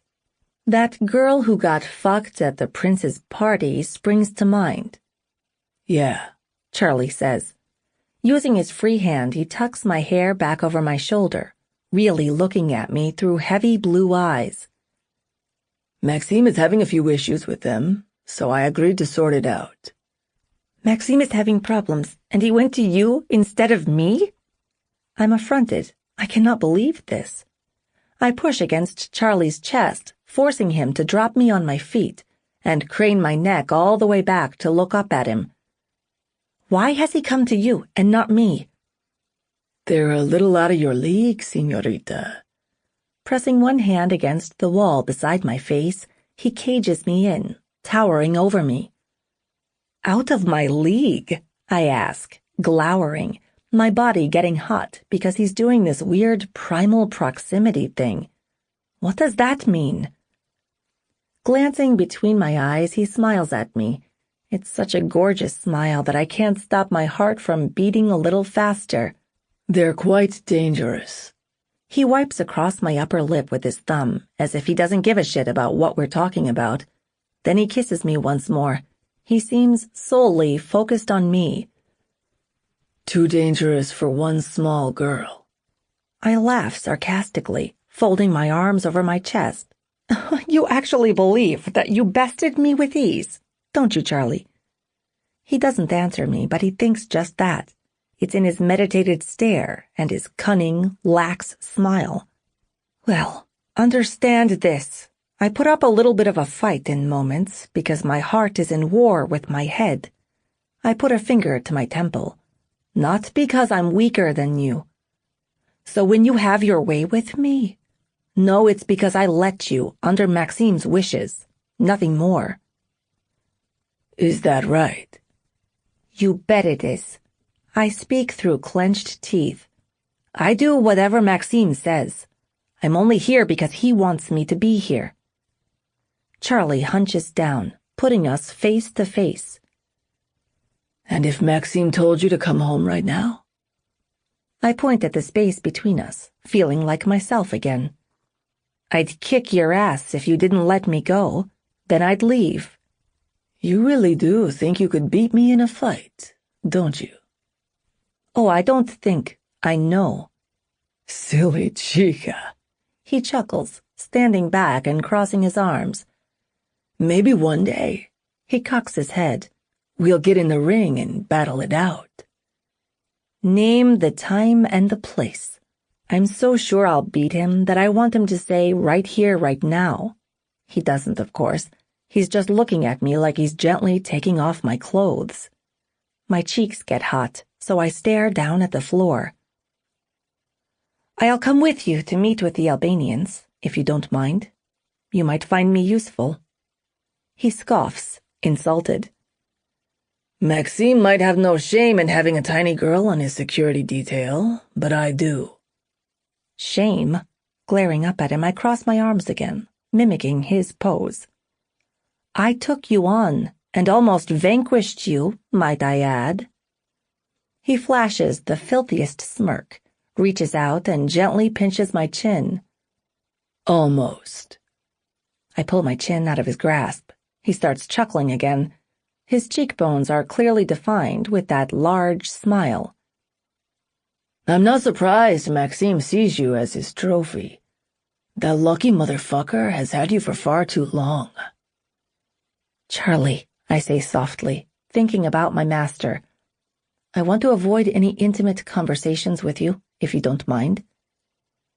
I do mind, actually, he says, his voice taking a dark edge. Over the next 3 months, I plan on knowing you inside out. My chest tightens because I have a horrible feeling he isn't going to tire of me. He exhales like he's sighing. If you have some breakfast, you can come with me. What? I'm so astonished he just gave in like that. I gawp at him. He nods. On one condition. What condition? You have to stay behind me if any trouble breaks out. I scowl at him, confused. I don't want you getting hurt on my watch, señorita. He's mocking me. He lowers his tone when he says señorita. I snort at him. Maybe I'll kick the Albanians' asses before kicking yours. That ought to shut you up. Before we leave for the Albanians, Charlie brings me a plate of warm scrambled eggs, toast, and a glass of orange juice on a silver tray. I'm so pissed off by how easily he makes me enjoy what he does to me that I hesitate to take it from him. He raises his eyebrows, but I continue looking at him in wrath, wanting to punch him again. Maybe if I fuck up his face, I won't find him so attractive, because that must be the reason why I respond to him so easily, right? It's physical. You can always stay here, he says, reminding me of his ultimatum to eat, or stay here. It's no bother to me either way. Simmering inside, I snatch the tray from him. The orange juice almost spills over, but he's quick to grab the glass, steadying it on the tray. He tells me to take it easy, but I'm not really listening to him. Glancing over the tray, I wonder how he knows I like eggs for breakfast, and scrambled eggs for that matter. Did Maksim tell him? What's wrong? He asks. I don't like to assume they've spoken about me. That's what's wrong. It's too weird, given what Charlie wants me for. Holding the tray in both hands, I push past him. He sighs, but I don't let it affect me. Hopefully, if I keep on like this and refuse to indulge him, he'll tire of me. I can't live like this for 3 months. He's going to ruin me. How Maksim thinks I'll come back intact, I don't know. Sitting on the foot of the bed, I shift to get comfortable in these jeans, while Charlie gets all domesticated and cleans up the broken coffee cup, using a dustpan and brush to sweep up the splinters. Now I wish I threw it across the room to really put him to work, I'm laughing before I can stop myself. Charlie glances up at me, pulling his thick eyebrows together. Avoiding his stare and trying to stop laughing, I grab the glass of orange juice. It's sweet and refreshing, cool as it pours down my throat. I then dig into my breakfast. The eggs are nice, fluffy, and seasoned right. Did he cook this? That makes me feel a bit weird. I can't recall a time when anyone ever made me food. Maksim used to feed me bread and water when he was conditioning me as a kid, but I wouldn't exactly call that making food. Charlie mops up the spilled coffee and disappears with the bucket for about 5 minutes. Then he returns and sits beside me, making the bed dip. I'm so aware of his closeness that my skin pricks, and my nipples are like fucking bullets. I'm not sure that I don't like being so close to him. How bizarre is that? I try to focus on eating, but I can't shift this personal feeling of him watching me. It's so strong. I peek up at him, a question in my eyes. He's glancing between all my features. It's quite flattering the way he looks at me, as if he sees only me. "What is it?" he says softly. Where are my clothes and my trainers, Charlie? I put down the fork and pinch the jeans I'm wearing. I don't like wearing jeans. He half smiles, gently pushing my hair back over my shoulder with one hand. "I'll get your things if you want them." I look down at the food on my lap and pick at the toast with my fingers. He's got those weird, dark vibes going on. I've noticed how his aura changes when he wants to kiss me. Or worse. "What else do you like other than eggs, Blair?" I lift my shoulders. I'm not fussy. I'll eat anything. "I didn't ask if you're fussy. I said, what do you like other than eggs? What would you usually eat at home?" I definitely want to punch him, especially when he speaks to me like this. I'm not a fucking child. I don't find his gaze again. I eat the rest of my eggs, keeping my eyes down.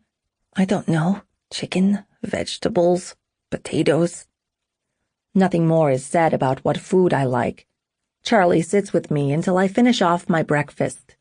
Then he stands and takes the tray from my lap. I look up at him, and of course he's staring at me. He's always staring at me, intrigued or something.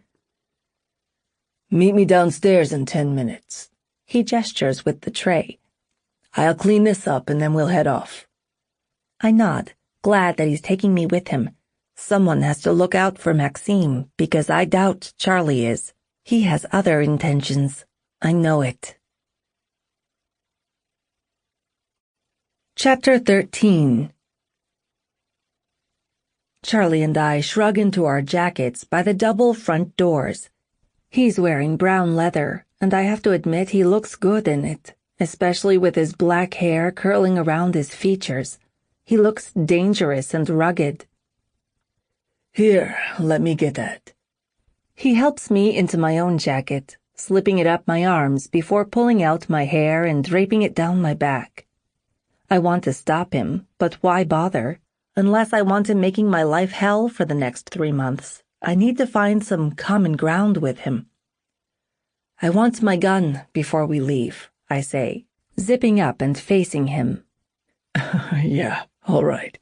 He chuckles, grabbing a set of car keys from a cupboard on the wall by the doors. I'm serious. I stare at him without blinking. I want my gun. He's quietly looking at me with his eyes flittering between mine. Then he snaps, "You're mad if you actually believe I'll let you around me with a pistol." Ugh, Charlie. I sigh out his name, running my fingers through my hair, feeling as though he wants to control everything about me, even my safety. I can't live like this for 3 months, I say. You're too intense. His eyebrows shoot up. There has to be some kind of mutual respect between us. Otherwise, I'd rather you and Maksim fall out, and I go back to my old life. I shrug. It's your choice. "You can't decide that." Slowly and softly, I say, I can. I'll just pay for it. He grinds his jaw, and now he's glaring at me. You'll put a bullet in my head while I sleep if I give you back your gun. Why do you think I took it from you in the first place, I don't trust you. Like I give a shit if he trusts me or not. I don't need you to be asleep to shoot you. I reach past him and tug open one of the front doors, allowing in a rush of cold air. I'll be waiting outside. Bring my gun. I don't feel safe without it. When I walk past him, I shove him with my shoulder. He huffs as if he wants to say something, but he doesn't. Exiting the house, I jog down the porch steps, immediately noticing Charlie has a fetish. For cars, I mean. There's a black Mercedes, a red Ferrari, 2 Range Rovers, one in black and the other in white, and an old red sports car. They're all parked on the right side of the stony driveway, under a wall of climbing white flowers. Who needs this many cars? I must be crazy giving this back to you, Charlie says from behind. Pivoting, I take my gun from him. It's cold and heavy. It's my safety blanket. Blair. He says my name gravely, giving me his hardest stare. I'm only gonna warn you once. If you ever pull that gun on me again. He points a finger in my face. I'll put you down. Is that clear? I nod, unbothered. I don't plan on using my gun on him. I only used the fantasy of it last night to scare him, which failed immensely. Closing his eyes, he lets out a deep breath. He's uneasy about me having a weapon.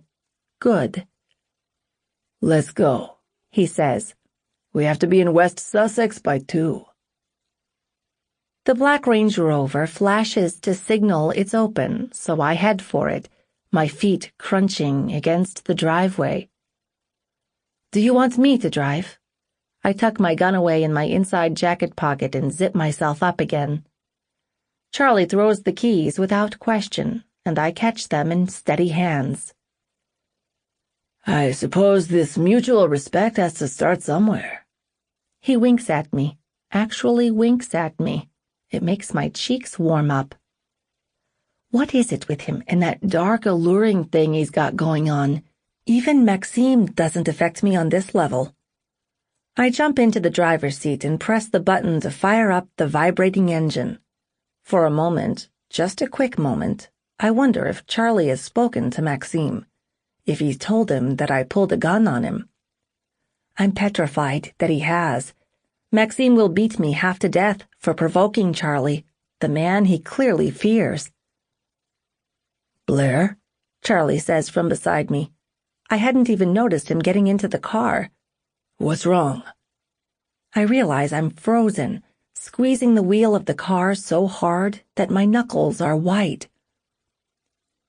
Have you spoken to Maksim today? He shakes his head, pulling on his seatbelt. I'll be seeing him next weekend. And don't worry, señorita, I won't tell him you tried to shoot me. The relief of hearing him say that is comforting. I sag in my seat, letting out a breath.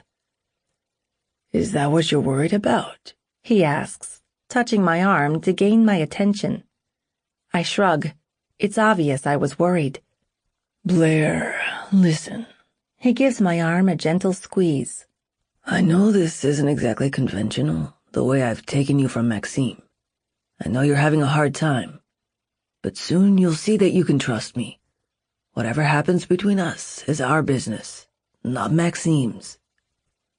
I'll have to tell him when I see him, you know. I twist at the waist to face Charlie, holding the steering wheel with one hand. He'll ask what we've been up to. That's on you. Turning up his lips, he shrugs. As far as I'm concerned, this is our private business.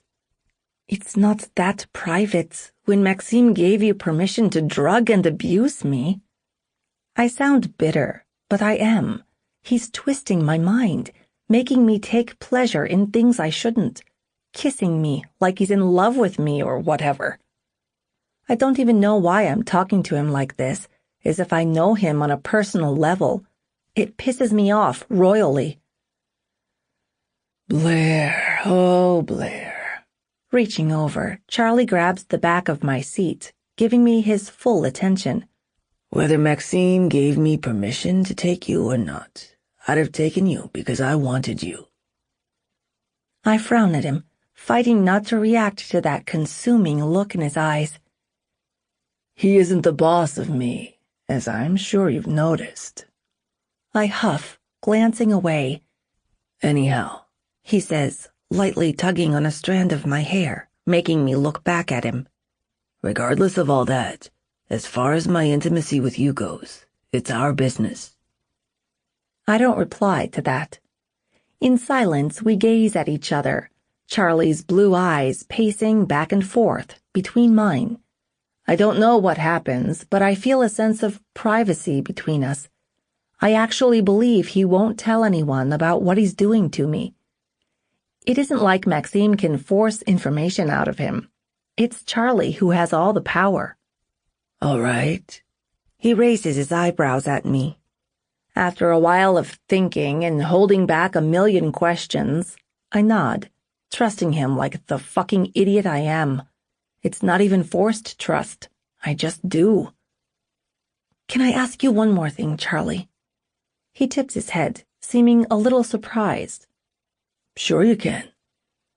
Why did you let me talk to him on the phone last night? I have to know this, at least. You said you didn't want us having any contact until you're done with me. So why? You looked too nervous for my liking. More nervous than I anticipated you'd be. And I knew that if you spoke to him, you'd be okay. He gestures out the window screen like he's averting from my question. Come on, señorita. We need to get a move on. I want to tell him that I was nervous, that he didn't need to drug me because if Maksim said so, I would have come with him, but I won't get any more out of him. So I put the car in gear and pull out of the wide driveway between tall electric gates that open on command. I fleetingly wonder if he is using me to get back at Maksim. It doesn't feel like he is. The way he looks at me and kisses me, I feel like he genuinely likes me. But perhaps I'm just green to men of his standards. I don't know. He really confuses me. We don't talk much on the drive to West Sussex, other than Charlie telling me, "Take a left, get off on that highway, turn right." We just watch the city landscape change to farming fields and acres of flourishing green land packed with sheep.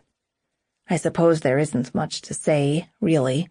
He got what he wanted last night, and I'm safe from his sexual desires for a while.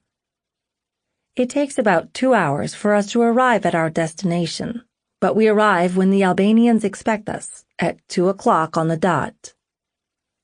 "Let me do all the talking," Charlie says, tucking a gun into the back of his jeans. I snort with sarcasm, as he should know by now that I don't usually speak unless spoken to. I only talk back to him. I just now ponder over why I have the guts to do that. "What is it?" he asks. Nothing. I shake it off. "Blaire." He elongates my name.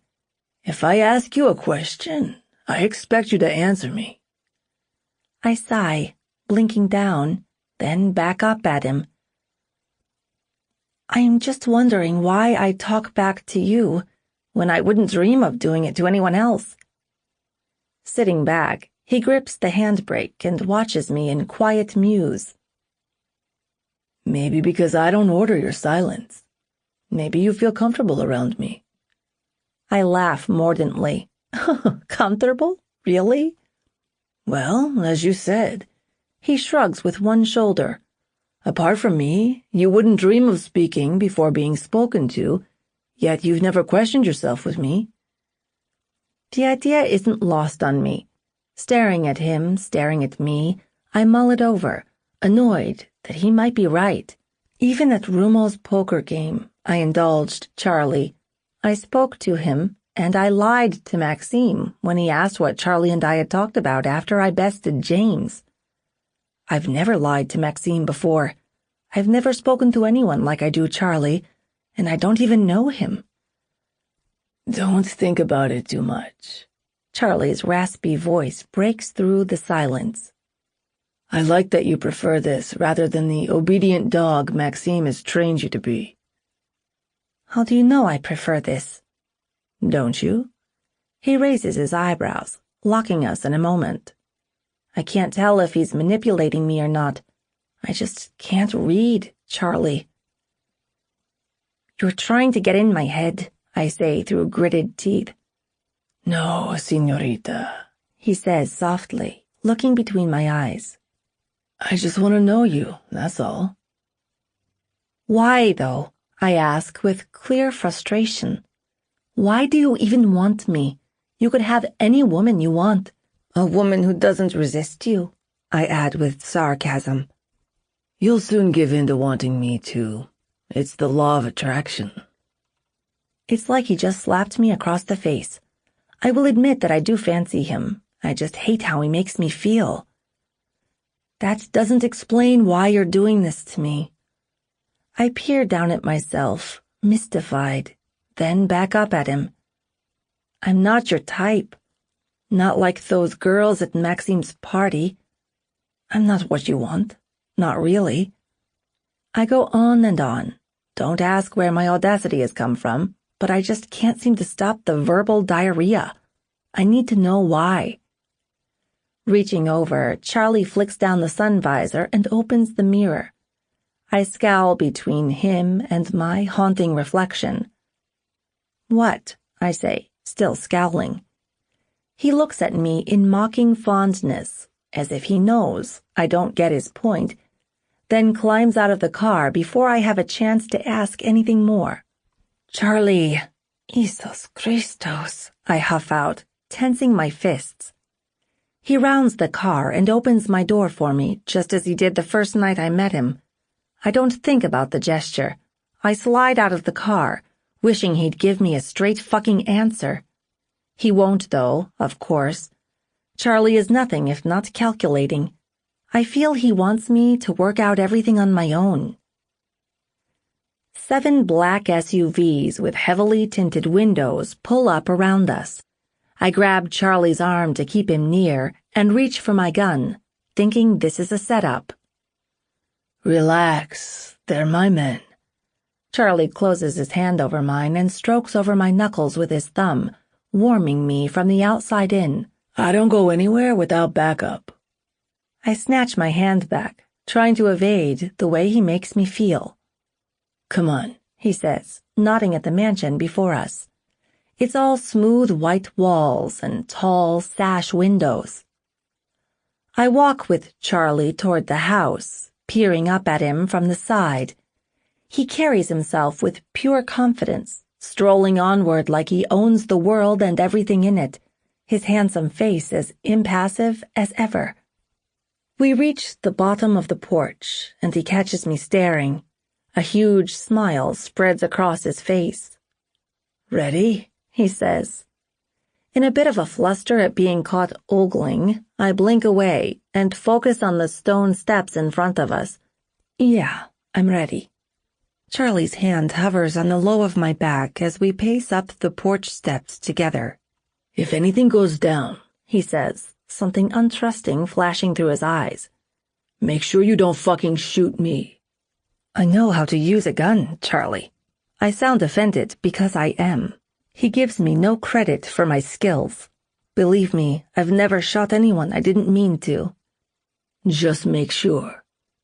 He knocks on the door, and an unfamiliar face greets us. Chapter 14. Charlie shakes hands with a guy he addresses as Robert. He's as tall as he is wide, standing there in the doorway draped in a long black coat. Remaining in the background, I observe the situation, listening to every word they exchange with extra awareness. I need to know why the Albanians have a beef with Maksim, and then I can find a clean solution to how we can avoid a war. Tatiana doesn't like unnecessary conflicts. I appreciate you agreeing to see me, Charlie says, withdrawing his hand. I understand the situation is tense. No. Thank you for coming on Maksim's behalf. Robert's accent is thick and cold, like his eerie brown eyes. I'm not sure we would have been able to resist killing him otherwise. My defensive instincts buzz in my veins. No one is killing Maksim on my watch. I glance between Charlie and Robert with careful scrutiny, while my hand twitches for my gun. Do you have a picture of her? Charlie says, and I frown, trying to read between the lines. I see no point in pissing around. I rake through my mind for who this her could be. The only conclusion I come to is she must be the Albanian girl Maksim and his friends fucked at the prince's party. It's too much of a coincidence. No, I agree, Robert says. Peeling open his coat, he pulls out a tiny photo and passes it to Charlie. She was very beautiful. As you can imagine, my anger is quite justified. Charlie doesn't bother studying the photo. He proffers it to me, of all people. I don't take it. I don't even look at it. I scowl up at Charlie, wondering why he's trying to show it to me. Do you recognize her? He raises his eyebrows at me, gesturing with the photo. The girl in the picture. Why are you showing that to me? I ask softly, beyond confused. If it is the girl I'm thinking of, then he knows what she looks like. Just answer the question, Blair, he whispers, though I can feel the urgency under his voice. He pushes my hair back over my shoulder, trying to create intimacy between us. My eyes flicker to Robert, then back to Charlie, who is watching me like a hawk. So, you're Blair? Robert interrupts us, gaining Charlie's attention. She's the fighter, is that right? Charlie faces Robert and tells him that I am, shoving one hand in his jeans pocket. And she's good. I've seen her in action. Oh, I don't doubt that, Robert drawls, his cold gaze journeying up and down my small frame. I've heard great things about you, girl. I analyze him as he analyzes me. He's got blood on his hands. I can tell from his icy, gangster-like exterior, puffed-out chest, and hard life-wearing expression on his face. He doesn't scare me. I've ended men greater and more dangerous than him. I've also heard of your silence. He laughs, giving Charlie this sultry look, flashing coffee-stained teeth. Is she on offer in exchange for the girl who was taken from me? Because I'd be more than happy to forget about all the bad blood for her.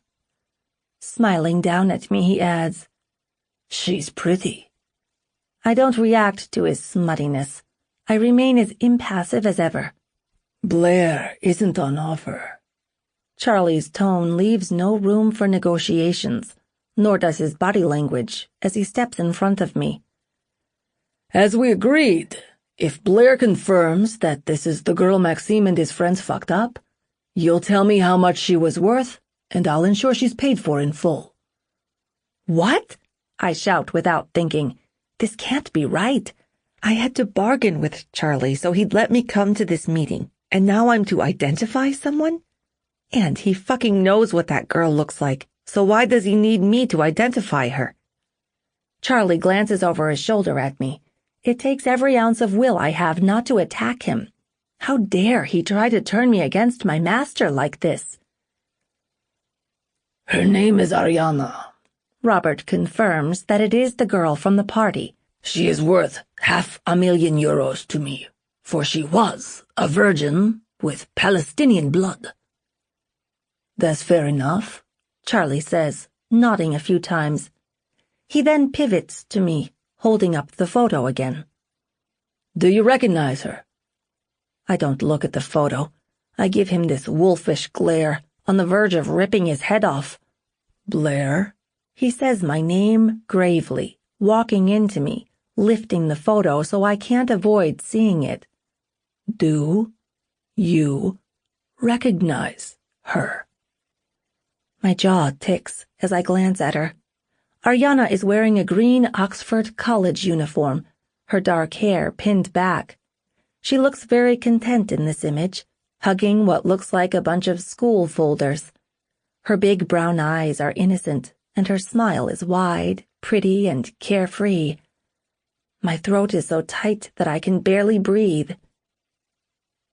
If you don't answer me, Charlie says under his breath, his eyes flittering between mine, I can't sort this out. I swallow, standing my ground of silence. I won't do this to Maksim. I won't betray him. Briefly shutting his eyes, Charlie sighs. Then he turns to Robert. She won't answer. Trust me on that. Thing is, Robert shrugs. We can't take Blair's silence as a yes or a no. Everyone is aware of her loyalty to Maksim. Everyone is aware that she won't talk without his permission. And I need to know who took Ariana from me. I need to know who has her, so I can get her back. So, Robert doesn't know Charlie took her. I don't know what to do. In any normal situation, I'd end Robert and be done with the bother. But I'm not sure Maksim wants that to happen. Charlie pulls out his phone and tells me to call Maksim, to ask for permission to speak to Robert. Make it concise, he says. I refrain from taking the phone, clenching my fists. I can't speak to Maksim in front of these two. They could overhear. I'll pay you the $500,000, I blurt out to Robert. I'm not saying I know that girl or that I don't. I'm just agreeing to pay the debt. Silence. Robert is surveying me with curious eyes. I can feel them on my face. Why would you pay a debt that doesn't belong to you, girl?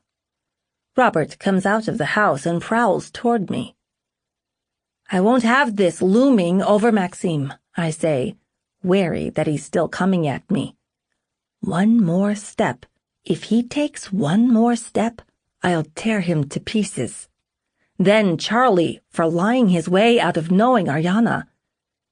Before I can say or do anything, Charlie meets Robert chest to chest, acting as a barrier between us both. Not another step. Smelling war in the air, I pull out my gun and hold it beside my leg. I glance around the front garden, rapidly tucking my hair behind my ears so I can scan our situation. Charlie's flock of men are standing outside their cars. They're dressed in black combat outfits, hands clasping machine guns over their laps. Their attention is focused on us by the front doors, emotionless eyes studying the state of affairs. It makes me feel a little better to know that we have backup if we need it. I focus back on Charlie and Robert. I need to speak to Blair, Robert says eventually, his eyes narrowed in on Charlie. I need to look into her eyes and find the truth. She won't say anything more than offering to pay the debt. Robert tries to walk up to me, but Charlie sidesteps him, and then again. Leave her alone, or we're gonna have a problem, Charlie says. That's not a warning. I can't leave this alone. Robert presses his hands together like he's praying or something. I want to see the girl's eyes when I ask if she knows Ariana. Charlie grabs his gun from the back of his jeans and slips back the top hammer. Robert reaches in his coat. I wouldn't, Charlie says, gesturing out. There are over 30 of my men and one of you. That's because you warned me there would be consequences if I had my security detail. Robert is red with fury, snapping, I only came alone because I know you are a man of your word. You said there would be no trouble. My heart is in my throat. I'm not scared, just nervous. I don't know what to do. Yeah, I'm not Charlie's greatest fan, but I won't stand back and watch him get shot, not after he's clearly watching out for me. Robert is visibly conflicted, a thoughtful expression on his face as he stares at Charlie. He's not sure whether to press Charlie or not. In all honesty, I'm not sure if I ever should either. There's something formidable about him. You need to stop this, Charlie says coolly. Don't start something I'll have to finish. Just take the money and let this be over with. I need to know who has Ariana, Robert snaps, the veins in his neck contracting. I can't just let this go. I had her for barely 2 hours before someone came into my house and stole her. Someone invaded my personal space. I can't just let that go, Charlie. That's irrelevant to me, Charlie says, and he warns, if you start a conflict with Maksim, I'll be on his side. What? Robert's face lights up with shock. Why would you side with that scumbag? He's the reason you did a stretch in a Russian jail. My mouth drops open. Charlie went to jail because of Maksim? What the fuck? Why? Charlie cocks his head. Let's just say I've got other interests when it comes to Maksim now.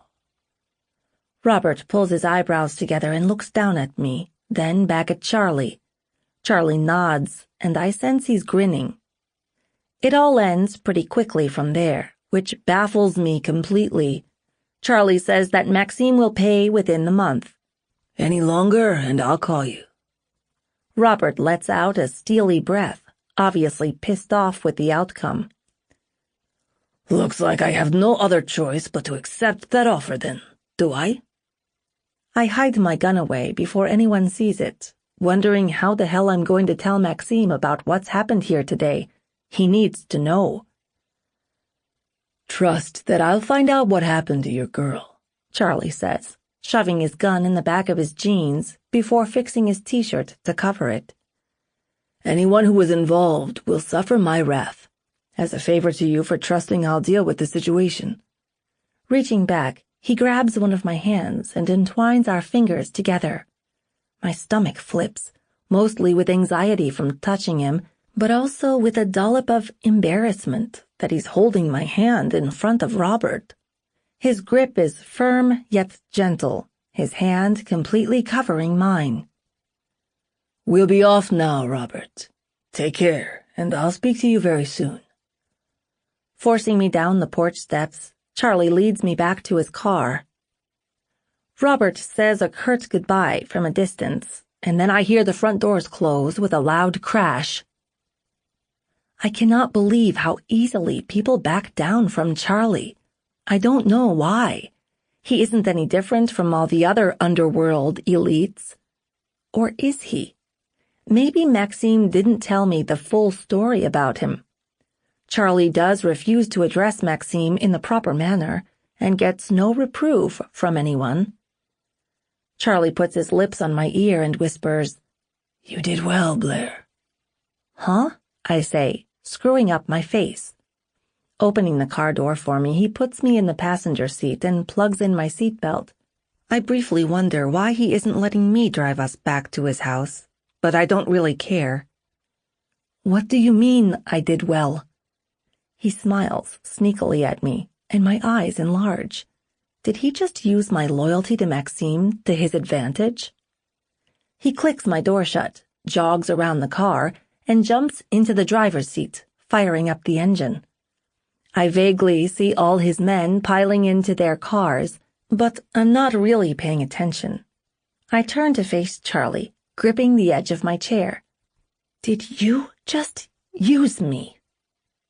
Not exactly, Charlie says, a stupid, naive expression on his face. I knew you wouldn't say anything about Maksim without his consent. Actually, I was banking on it. I'm stunned, and I know I look it. Yes, I'm glad he's taking care of Maksim's problem with the Albanians, but I can't say I'm happy about the way he used me. He could have told me what the plan was. I'm not an idiot. I would have followed suit. Putting the car in gear, Charlie pulls down the driveway between the arsenal of SUVs that follow us out. Why did you just pretend you've never seen that girl Ariana before? I ask, striving to keep my cool so I can get the answers I need. Because I've got her. He steers down a country lane. And I won't be able to keep her if Robert knows that now, will I? What the? You can't be. Are you kidding me? I yell, feeling sick. Who the fuck are you? A kleptomaniac of females? He bursts out laughing. I can't believe you know what that means. This isn't funny, Charlie. Why the hell do you have her? My eyes are blazing, and my gut is turning over with guilt because I can't help thinking he's mistreating her, too. You're abusing her, aren't you? I have to ask. Then I add in anger, you're all the fucking same. Dios mío, calm down, Blair. He lifts a wary, defensive hand. I'm not abusing her. Then why do you have her? I speak through clenched teeth. I sent her to Mexico because she said she didn't want to stay in Europe. He shrugs with one shoulder, withdrawing his hand. I've sorted her out with a place to live and enough money to keep her comfortable until she can work. I'm gawping, absolutely baffled. But why? Why would you do that? He looks at me from the corner of his eye. Because I can. What a smug motherfucker. Yeah, he's done a good deed, but why does he have to season it in arrogance? Aren't you worried Robert will discover it was you who took her? I question. He only has to ask around, you know. Anyone who is anyone was at that party. Charlie laughs with mockery. Everyone who was there that night has been briefed, and know that if they say anything about my presence, they'll not only have the Albanians on their asses, but me. I don't know what to say anymore, so I sit back in confliction. You all right? He side-glances me. I refuse to look at him, holding my tongue. He's the most confusing man I've ever met. He steers onto the highway where it's bumper-to-bumper traffic. Are you ignoring me? He reaches over and cups my hand, giving me a squeeze. I snatch away from him, staring out of the side window. Aw, don't sulk, señorita. He gently pushes my hair back over my shoulder. I know I used you, but it worked in our favor. And as for the girl, I've no desire for her. I just wanted to help her. I don't utter a word. In silence, I fester in my own thoughts. Okay then, he says softly, flicking on the radio. Silence it is. I'm quiet throughout the entire journey back to his house, which is 3 fucking hours long, given the traffic. Lately, it feels like someone up there really hates me. Chapter 15. We pull up on Charlie's driveway at just shy of 6 in the evening. I'm thirsty and hungry, as I haven't eaten for over 6 hours. I'm still simmering over the fact that Charlie used me to his advantage, too. But most of all, I want to get the fuck away from him for a while before I explode. I can't take how many different personalities he has. I step out of the car, slam my door shut with noticeable anger, and head straight for the house. Blair, Charlie calls out, sighing. Come on, Dios mío, you can't really be that mad at me? He jogs up beside me and stops in front of me so I can't go inside the house without forcefully moving him. If Robert found out Maksim definitely had a hand in fucking that girl, I cannot say what might have happened. It's better this way. I cross my arms, looking at his chest, my aggravation like a living thing in the air between us. I have to say, I never imagined you'd sulk. Charlie hooks a finger under my chin, forcing our eyes to line up. His are glowing with fond amusement. I guess because he feels like he's breaking me down and revealing my layers. "'S all right, though. He smirks at me. I think it's kinda cute. Cute. I need a car, I say in a blank manner, and a phone so I can call Maksim to arrange a plane. Dropping his hand to his side, he glowers at me. I knew that would get him. Why? He asks. I tell him that I need to go to the Cayman Islands as soon as possible. Huh? He runs a hand through his black hair, frowning. Why? All my money is in an offshore account there. I tighten my arms over my chest, and the only way to access it is to take it out in person. He still looks confused, though he's trying to save face, giving me this awkward smile that doesn't quite reach his eyes. You don't need any money. Maksim can sort his debt. I shake my head. He'll have to go to his boss for that much money, who will want to know what's going on. A pulse near Charlie's temple starts throbbing. Then he'll have to explain. Maksim won't do that. My voice comes out deceivingly smooth. His boss will be fuming that he almost started a war with the Albanians over a girl. He won't risk that. Though I have more to say, I stop talking, watching Charlie's cool facade slowly dissolve. Then I guess he'll have to reap Tatiana's wrath. He knows Tatiana? I shake my head once. I won't let Maksim suffer her wrath. Why not? He sounds like he's gradually losing it, his eyes a little wider. It's not your job to protect him from his hobby of raping girls. Maybe he deserves a comeuppance. I cock my head. It is my job to protect him, actually. Charlie minces his teeth together. How do you have that much money? And how the fuck do you have access to more money than Maksim does? That's none of your business. As if I'd tell him Tatiana restricted Maksim's finances for 5 years due to his overspending. Any money that goes through him goes straight to her. Charlie raises his eyebrows like he usually does to summon an answer, but I say nothing. I don't have to give him the ins and outs of my life. The deal he made with Maksim was for my body, nothing else. Why do you bow to Maksim when you've got money, physical, intellectual skills, and beauty? Shouldn't it be the other way around? I don't expect you or anyone else to understand me, Charlie, I say. Are you going to lend me your car or what? I need to go as soon as possible, as I just said. You. He points at my feet, his eyes flashing with clear loss of control. Are to be here with me for 3 months. I shouldn't even be letting you come on jobs with me, let alone fly to another fucking country. Oh, don't even go there, I say with bold conceit. We both know you tricked me into believing you were doing me a favor by letting me come today, so you can stop taking the moral high ground. Moral high? He starts to say, but doesn't finish. He just glares at me, his nostrils flaring.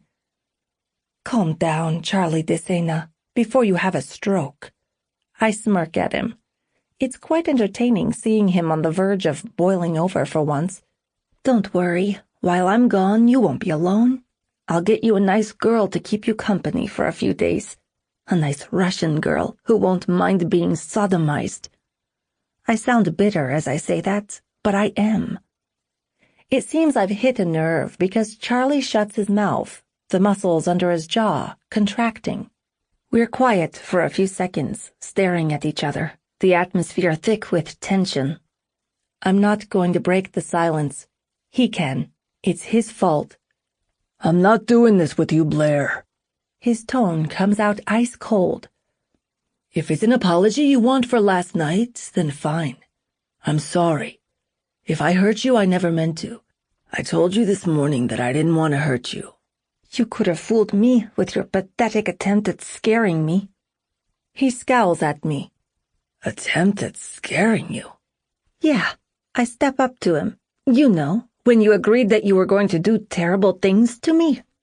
I've no idea where my daring attitude has come from, but I'm not backing down. I said that to put you in your place. And drugging me, was that okay because you could? I mockingly repeat what he said about his reasons for saving Ariana. No, of course it wasn't, he says through clenched teeth. It's like he's sucking on a lemon. Men like him don't apologize, but I will admit it's good to hear. I realize now I went too far with you, all right? He lifts both his hands in a shrug. What else can I say, You tell me and I'll say it.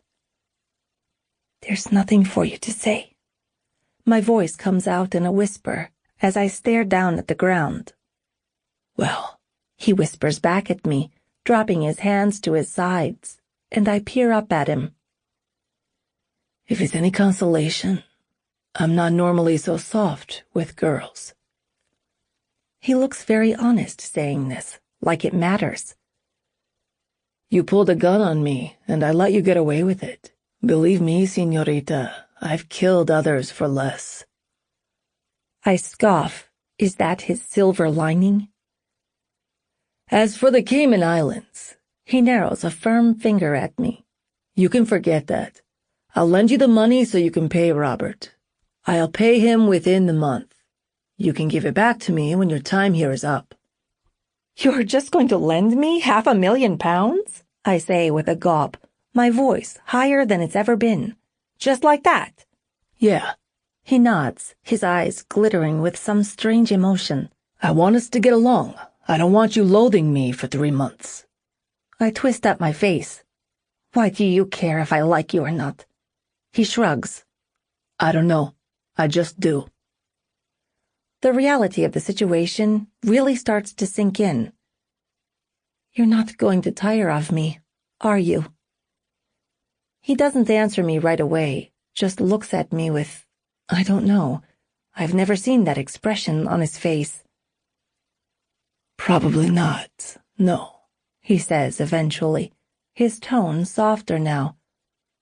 How could I? This is just fucking great. I want to scream.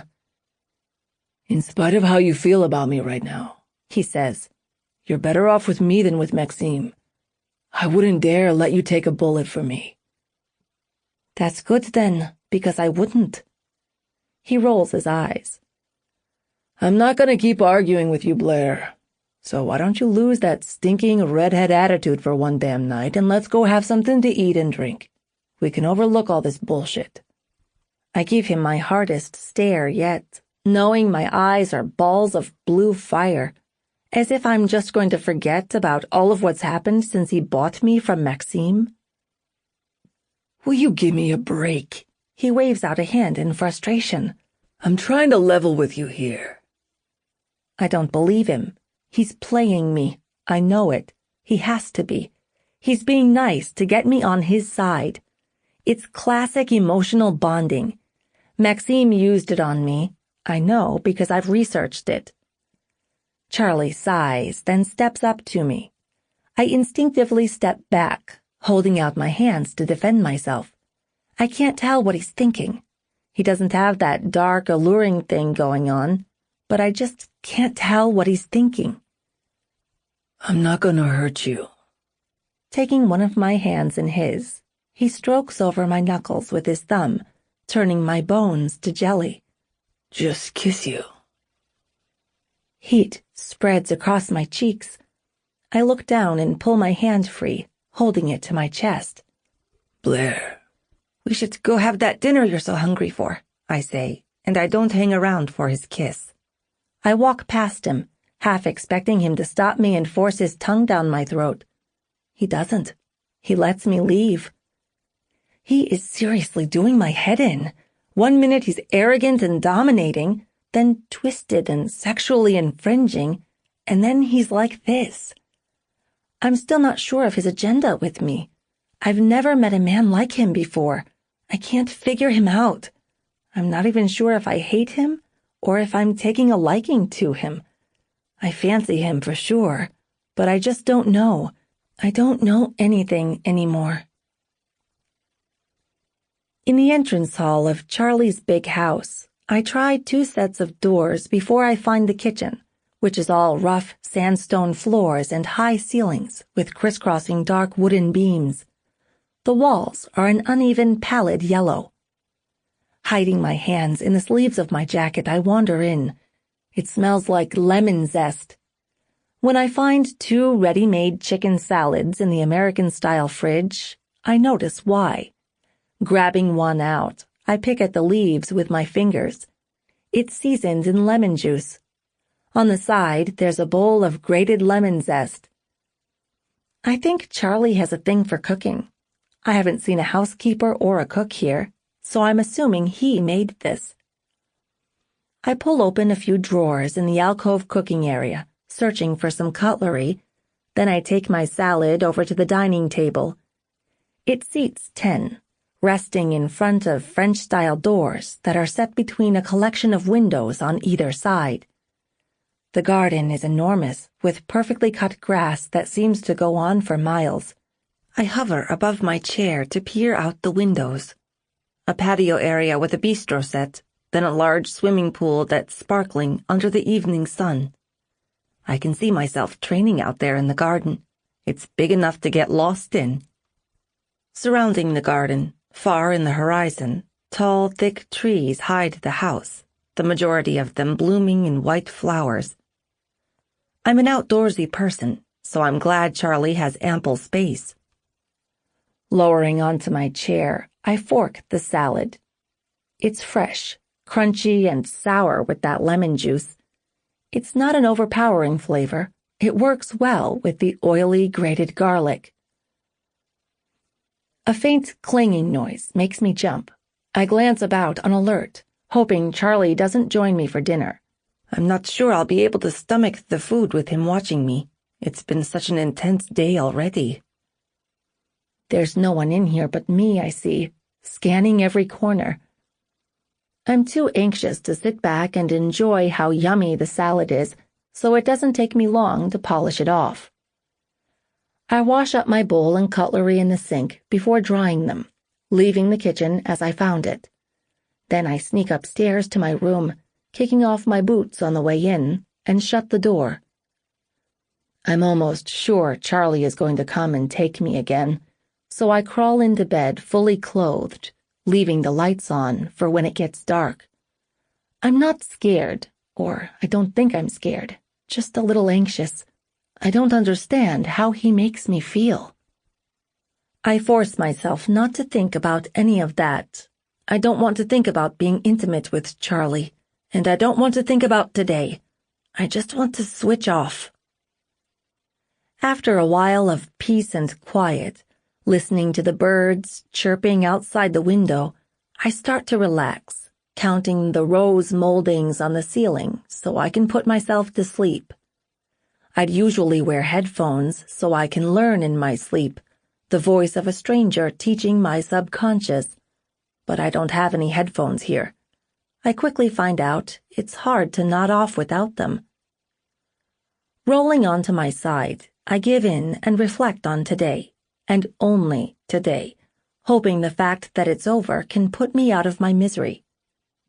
It's been okay, really, which surprises me given how our time together began yesterday. I think I might be all right here for 3 months, if Charlie really is sorry, and we stick to business as usual. Somehow, I don't think that's going to happen. Charlie might have been kind enough to offer me an apology, but he's still a man, a powerful, needy man. I'm still here for a reason. 2 months, 3 weeks, and 6 days, I tell myself, closing my eyes. Chapter 16. The next day welcomes rain. I'm snug in bed, warm and sleepy, staring out the window for over an hour before I strip out of my clothes to take a shower.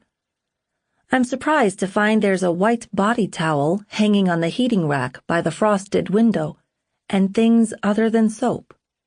My bra is gone from the floor, too. Charlie must have stocked the bathroom while I slept. I'm not sure how I feel about that. How long was he in here? And how the hell didn't I hear him? I'm trained to be aware of my surroundings, even in an unconscious state of sleep. I shower under warm water this time, washing with some kind of soft body cream rather than soap, though I don't wash my hair. I curl it around my fist and knot it up without a hair tie. I feel a bit better today. I'm not as anxious. I slept well and woke peacefully, just like I usually do at home. In the towel, dripping in water, I brush my teeth and wander into the bedroom, noticing for the first time a stack of books under the window. The titles range from Shakespeare's collection to Oscar Wilde's The Picture of Dorian Gray, amongst other reads. I've got these books at home. That's odd. Charlie hasn't left out any clean clothes like he did yesterday, so I pull open the armoire doors. My clothes are here. My sports trousers and sweaters hanging up, a few pairs of my trainers lined up on the bottom shelf. Even my combat outfit is here. Is this why he didn't join me for dinner last night? Did he leave to go get my things? My underwear isn't here, I see, rustling through the drawers with one hand, holding the towel to my body with my other. There's a collection of lace bras, thongs, and some other risque garments that I've seen women wear before. Risque garments that I'll not be wearing, that's for sure. I smile to myself nonetheless of the underwear. Charlie said he'd get my things for me, and he has. I'm assuming those books are mine. I still can't stomach the fact that I didn't hear him enter my room last night. However, I am grateful to have some of my things. Ignoring the chosen underwear, I dress in my combat gear and trainers, feeling like myself again. I find jeans so uncomfortable. I can't fight properly in them. They restrict my movements. Yes, my sports trousers are tight too, but they're made of stretchy material. Exiting the bedroom, I wander down the landing, the sweeping staircase, and into the kitchen. Charlie isn't here. It's so quiet, except for the rain spitting wildly against the windows. I wonder where he is. Pulling open the back doors, I go outside in the rain, shivering as it spits across my face. The sky is a fortress of angry gray, breaking with heavy black clouds. The back garden is just as breathtaking as I remember, flourishing in lush green grass. I jog down the patio steps, around the Titanic swimming pool, and to the end of the garden until I'm under the trees. The cold air chills my lungs, and my now damp clothes cling to my skin, but there is nothing like testing yourself in bad temperatures. When my muscles feel loose and relaxed, I stop by a flowering rose bush.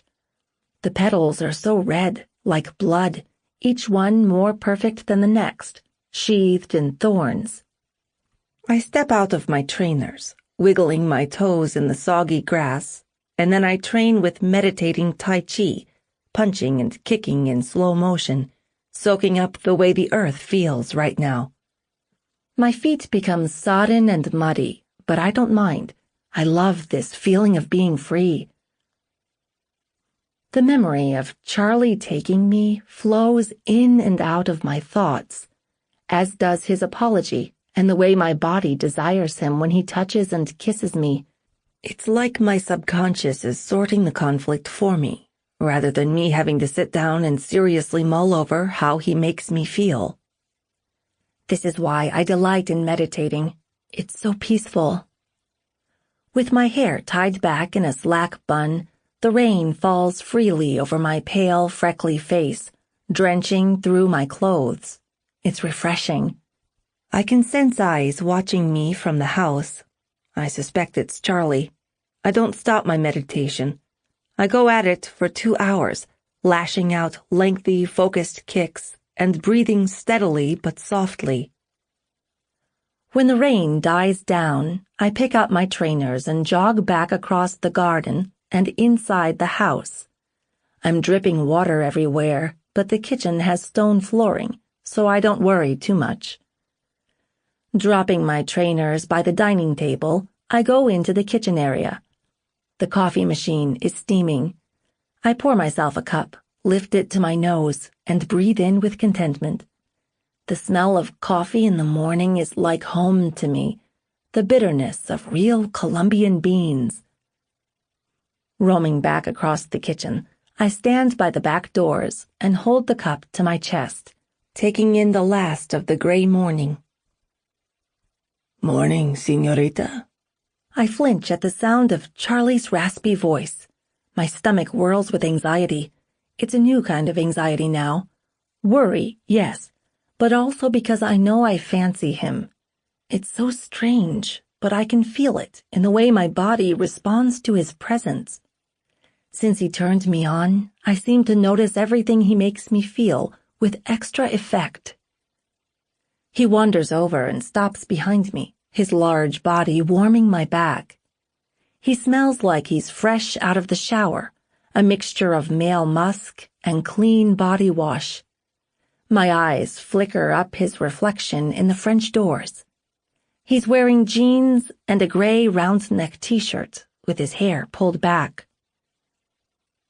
Do you do that every day? He asks softly as we make eye contact. So, he was watching me, probably like he is now, staring over my head at my reflection like he's hypnotized on something, and he's smiling at me. It's his unholy, alluring smile. Wordless, I nod to answer his question and take a sip of my coffee, breaking eye contact. My heart is going crazy. Every time I see him, it's like the first. You look beautiful when training. He leans closer and whispers in my ear. So focused. Little hairs on the back of my neck prick. There's something in his voice, something fervent. Reaching around my waist from behind, he presses a large hand onto my stomach and forces me back against his front, forcing me to emit a rough breath. He's hard in his jeans, pushing into my spine. My toes curl against the cold stone floors. Are you going to fuck me in the ass again, Charlie? I ask blankly, peering up at his reflection. I have to ask. I need to know so I can mentally prepare to lose my mind. He stiffens behind me, with his hand like a rock on my stomach. He's not breathing either. Somehow I've gotten to him. He's not the type of man to stop in his pursuits, but he has today. How have I gotten to him? I wish I knew so I could use it to my advantage. Charlie takes my coffee cup and puts it down on a nearby side table. Then he grips my hips and makes me turn into him, my eyes level with his chest. I don't know what to say or do, so I just stare at his chest, filtering these vibes coming off him in electric waves. Lifting my chin with a single finger, he orders me to look up at him. Then he grips my hip again. I want you, he says sensitively, glancing all over my features, promise and restraint in his expression. You know I do. I drop my eyes to the floor between us, everything in my body tightening with anxiety. I reluctantly want him too when he's touching me. It's so fucked up, and it makes me sick. I should hate him. Just because he's handsome, it doesn't make what he's doing to me okay. We're silent for a while. He's watching me. I can feel it. I can feel every fucking thing now. Stop making me feel guilty, Blair, he says, his voice now void of emotion. You're my plaything, nothing more. I'm not making you feel, A hand fists the back of my hair, causing me to yelp, and Charlie pushes me down to my knees. Suck my cock and I won't fuck you. My heart leaps into my throat. It's an ultimatum, and one that I'm going to take if it prevents him from having my ass. But I can't admit I'm happy. He started to show kindness yesterday. We found our mutual ground. He apologized. Maybe he's regretting his apology. I don't know why, but that hurts, and I feel like such a fool for trying to make myself believe him. Shutting off, I don't even think. I let my thoughts escape me. I fumble to unzip Charlie's jeans, careful not to make a sound when opening his belt. The sound of a belt reminds me of Maksim, and I can't think of him right now. I pull down his black boxer briefs in time with lifting up his shirt. His length juts free, long, thick, and hard, swollen with veins. A mixture of sensations trickle through me. He's so robust and hairy all over. His pubic hair meets with a thin line of black dusty hair below his navel. His stomach is a work of art, not like those athletic men who have ironing board stomachs. Charlie is buff, made of raw, chiseled abs. Something in me clenches, and warm liquid surges through me, gathering between my legs. I recognize it as arousal now, but I don't know what the fuck it's all about. He isn't even teasing me down there. I glance up at him, at the taut look of desire on his face. He's waiting. Not using my hands. My master taught me to suck his cock with no hands. I shut my eyes and run my tongue down the length of Charlie's shaft, swallowing a few inches of him in my mouth. He tastes like body wash, but he smells all manly and musky, his skin soft yet broad with solid veins. I find it also bizarrely appealing that my sex throbs, making me conscious of how tight my trousers are. I try to ignore the desire thriving inside me, focusing on satisfying Charlie, but it's so hard. I've never felt this power of desire for a man before. I pull back, then I take another few inches of Charlie, wrapping my lips completely around him, causing my cheeks to ache because he's so thick. He moans with zeal, his grip in my hair tightening. It makes my scalp tear, though I try not to tense up too much so I don't end up biting him or something. I draw back once more, and then I gulp him right down this time, his crown hitting the back of my throat. Fuck. He emits a curse, gasping out, and the sensations in me are no longer trickling. They're erupting, burning all over my body. I'm not completely sure, but I think I like this, having Charlie under my spell for once. I fold my hands behind my back, curl my lips against my teeth, and suck back and forth, settling in to a leveled, satisfying rhythm, his cock smoothly gliding against my lips because it's inundated in my saliva. Charlie mutters another violent curse under his breath. I can't resist peering up at him. Our eyes meet. His are heavy, a dark shade of blue because his pupils are expanding. He's so fucking gorgeous when intoxicated, lips slightly parted to accommodate faster breaths. He cups my cheek with his free hand and strokes under my eye, his other hand still in my hair. He's back to being soft with me. I bask in his tenderness, sighing as I mouth-fuck him. Another deep suck, then his cock throbs, and pre-cum melts in my mouth. He's salty, on the verge of reaching his summit. I swallow before pushing him to the apex of my throat, blocking my air passage, but then he slips down my throat opening, causing me to gag. My lips now against his pubic hair, Charlie's entire body trembles with lust-fueled anger and want. I choke with watery eyes and pull back, saliva coating my chin, but he doesn't seem to like that. Holding my cheek in one hand and my hair in his other, he starts fucking my throat, rippling his hips back and forth, making me retch over and over. He's losing control. I can feel it in him. Using my hands, I press against his hips because I cannot breathe. I gasp for air in a dizzy state. Then he's right inside my throat again, swelling in my air passage. "You're so..." He groans with his face tight, teeth clenched. "I'm not sure I'll ever be able to give you back to... Fuck." He spasms, his cock pulsing warm, thick liquid down my throat. My eyes are watering like crazy, tears streaming down my face. My throat is on fire, but I swallow every inch of his orgasm, heaving at times. He's overflowing. When he's done, panting through his nose, I fall back on my ass and try to catch a breath, but he doesn't give me a chance to sort myself out.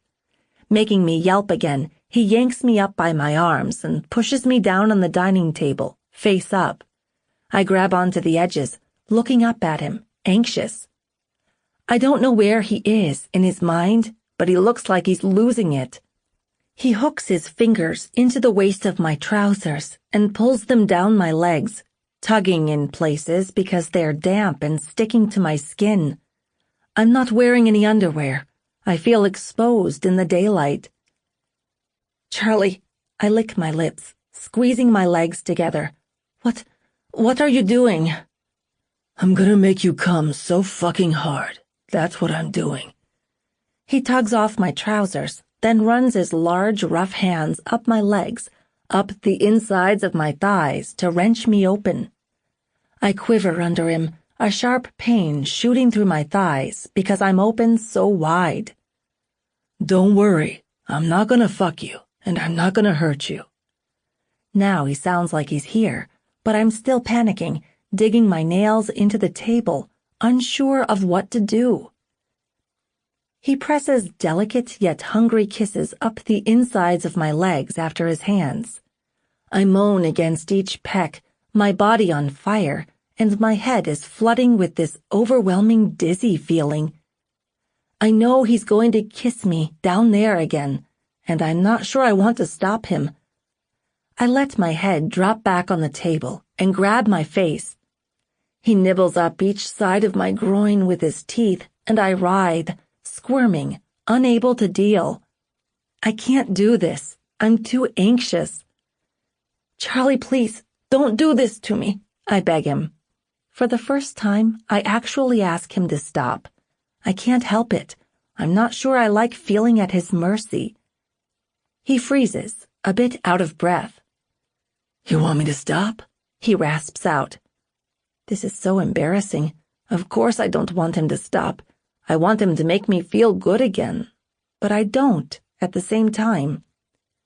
I cover my eyes with one arm and nod. This is my control. Since his apology, he seems to be giving me a semblance of control. Or I thought he was, before he made me suck his cock and gave a warning for making him feel guilty. Oh, I don't fucking know. I'm so confused. Blair, look at me, he demands, though his voice is soft. Long fingers close around my wrist, and Charlie gently moves my arm off of my face. I peer down at him, finding his blue eyes are dilated. He looks so hot. Why can't I just let go and be with him like this?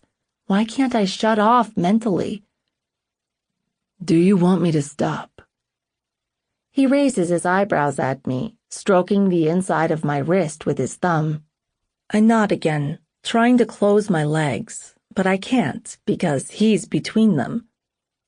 Our gaze united. He's not sure what to do. I imagine his instincts are telling him to just do whatever the fuck he likes, but I think he's working on this whole mutual respect thing. He did tell me that if I want him to stop, all I should do is say so. This is his chance to prove I can trust him. I hope he doesn't fail. When he steps back, scoops my trousers up from the floor, and puts my feet into the legs, I am a little gutted. I like the way he turns me on and makes me come, but at the same time, I just don't want him doing that to me again. I'm the architect of my own confusion, I know, but I'm not sure what this is between us. I pull up my trousers and stand on jelly-like legs, drawing into my shoulders. My hair is a static mess, flowing around my shoulders and waist. Must be an endorphin reaction. Charlie is frowning down at me. He doesn't know what to make of this either. Do you have a gym where I can work out? I ask, hugging myself. His frown deepens. You want to work out again? I nod. I feel so vulnerable knowing I just sucked his cock, and he's just seen me splayed out in front of him here on the dining table. He said I was pretty down there. That makes me blush, and I never blush. Are you all right? He whispers. I nod again, though I'm not all right. He's fucking with my head. After a while of staring me down, Charlie nods left and heads out of the kitchen, his masculine back flexing under his t-shirt. Though my feet are dirty, I slip into my trainers and go after him. In silence, we walk down a long hallway just off the entrance hall. At the end, there is a set of steel double doors. Charlie pushes them open, and pale blue double-height walls fill my gaze. It's not just a gym. It's a sports arena, fully loaded with a boxing ring in the center, surrounded by blue exercise mats. A collection of treadmills and other exercise equipment stretch across the left wall, with chin-up bars and boxing bags. The right wall boasts rock climbing. Wow, I whisper under my breath, in my element. Wait here, Charlie says, pointing down. I'll be 5 minutes. He exits the way we came, so I do as I'm told. Still hugging myself, I glance up at the ceiling. Monkey climbing bars. How the hell can anyone get up there? I scan the space and find in each corner of the gym there are ladders. No wonder Charlie is so fit. Here, he says softly from behind. Turning around, I find he's passing me a bottle of water. He's changed out of his jeans into gray joggers and trainers. I take the bottle of water from him, twist off the cap, and drink a mouthful. It's so cold that my brain aches for a moment. I'll make you a deal, Charlie says, nodding like it's already set in stone. You and me. He gestures between us with a large, steady hand. We'll have a friendly fight, and if you can put me on my ass in less than 15 minutes, I won't touch you ever again. Not unless you ask me to, or want me to. I stare vacantly at him. That's why he's changed. But if I win, he continues, his voice full of promise, you'll let me make you come right here, and whenever I want to, and you'll enjoy it. Oh, I fucking like this. Putting the cap back on the bottle, I shrug and nod at once. This could be fun. I've wanted to kick his ass for weeks now. You promise not to touch me ever again once I put you on your ass? I raise my eyebrows. You swear? I don't know why I'm trusting his word, but something inside me is convinced Charlie wouldn't make a misleading deal. He's too cool for that. Charlie leans down and presses his lips to mine like it's the last time. I lose my breath, my blood warming with fire. If, he elongates, whispering against my mouth. If you put me on my ass. I have no idea what comes over me, but I arch into Charlie and kiss him back. I grip his t-shirt with my nails and let out a girlish, moany sigh, thrilling in this humid rush of sensations that always comes over me when we kiss. Don't do that, he warns, his tone taking a dark edge. I step back, breaking away from the kiss, my head a little faint. Do what? Kiss me like that and whine as if you're enjoying it when we have this deal on the table. Crossing my arms, I flick up my eyebrows. You're worried I'm going to win? He takes in a long, steely breath, his blue gaze flickering all over my face. A little, but this is why I like you. He steps closer to me and I step back, again and again. You're different from any girl I've met before. Stronger, smarter, ominously alluring. And I like your nasty attitude. Raising a hand, he strokes down a length of my dark red hair. Girls like you don't come around often. He keeps playing with my hair as if fixated, still walking into me. I have to admit, I'm having a hard time even thinking about giving you back to Maksim. My brain switches from hot and lusty to robotic, and my expression goes flat. I don't want to talk about Maksim. I blink down, searching for the words, then back up at Charlie. I know you said you plan on knowing me inside out, but talking about Maksim, it bothers me. All right, he says, much to my utter surprise, lifting his hands in defense. No hay problema. No problem. He's doing it. He's working on our mutual respect. Why is that making me like him a little more? He tugs out his hair tie and combs his hair back with one hand, the strands sleek and shiny under the down lighters. Here, he says, tie your hair back. Putting down the bottle of water, I take the tie from him gratefully. I've needed a hair tie all morning. I walk past him, putting up my hair in a bun, then I slip under the ropes and into the ring. This is going to be epic. I'll put him on his ass in 5 minutes, let alone 15, and it's that much sweeter knowing I'm going to win the rights to my body. What are the rules? I say softly. In one swift motion, he grabs the back of his t-shirt and whips it off, dropping it to the floor. My eyes are having a hard time adjusting because I just don't know which part of his body I should focus on. He's so fit, it's actually stupid. I won't punch you, he says. He bows under the ropes and steps into the ring, every muscle in his body contracting. Anything else I can't be held responsible for? He winks at me. I feel my cheeks warm up, and I hope to God he doesn't notice. Okay, I step back, rolling my shoulders. Let's do this. 15 minutes, he warns, pointing at me. After that, I'll have you coming in my mouth. Charlie tries to slap my face, but I catch his wrist and boot him in the stomach with a loud arc, making him groan. Jesucristo! He folds over, winded. I don't even think about my next move. I grab behind his left knee and karate chop him in the throat with my other hand, slamming him back on his ass. He's so heavy that it takes all my lower body strength to put him down, but I do. He lands with a profound thud. I bolt forward to escape him, kneading out my hand because it hurts. It's like he's made from bricks rather than muscle. Safely in the corner of the ring, I face him, my chest heavy with adrenaline. He's lying on his back with his knees pulled up, and he looks a little stunned, blinking up at the ceiling.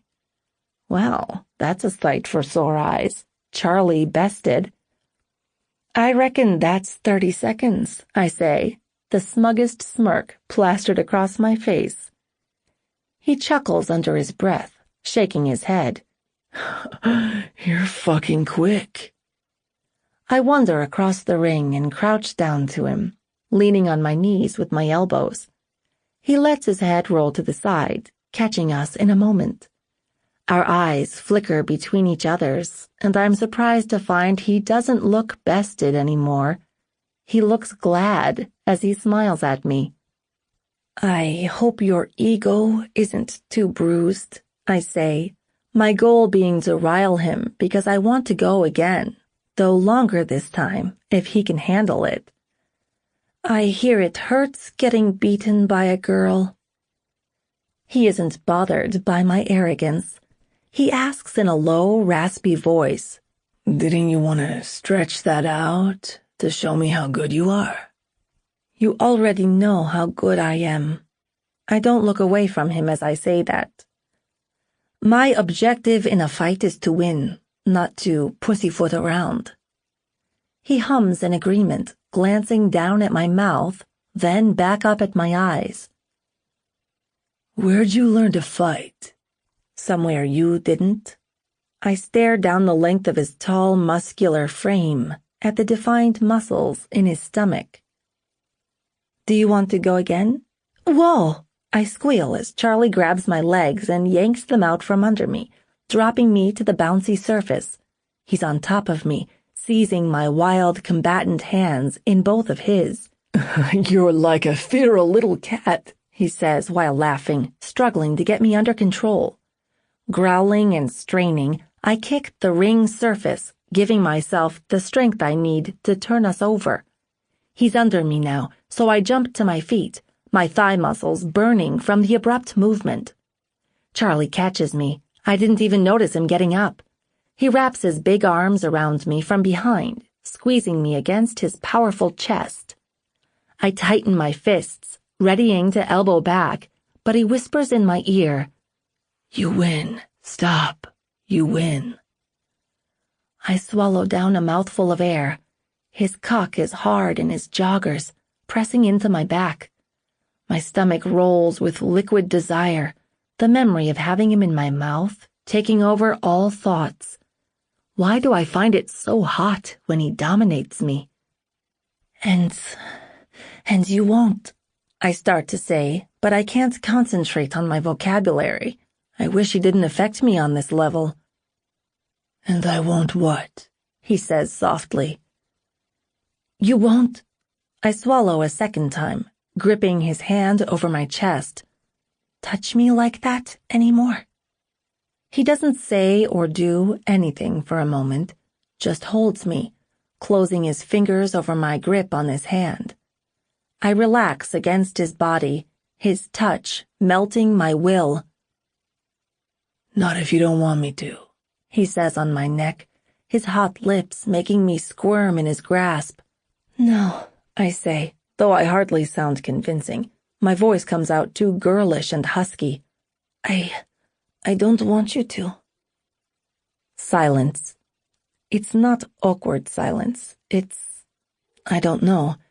I'm not sure if it's the adrenaline or desire running through my veins, but I have a sudden urge to kiss him. How fucked up is that? "You gave me your word," I say, peering up at him from over my shoulder, finding his expression is tight with control. His lips aren't far away.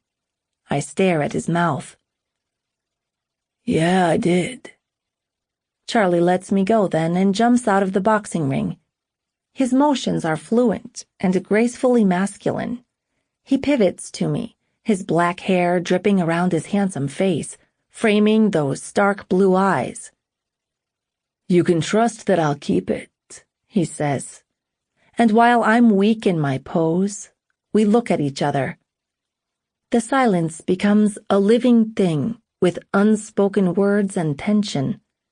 You can trust me on that. I feel a little lightheaded, falling under his spell, unable to look away from him. He's the one to break the moment. Reaching down, he scoops up his t-shirt from the floor and flings it over his shoulder, nodding at me. Then he turns and exits the gym. I lean back against the ropes, trying to gather my wits, my chest rising and falling with heaviness. I'm not too sure how I feel right now. That fight just changed the dynamics of our situation.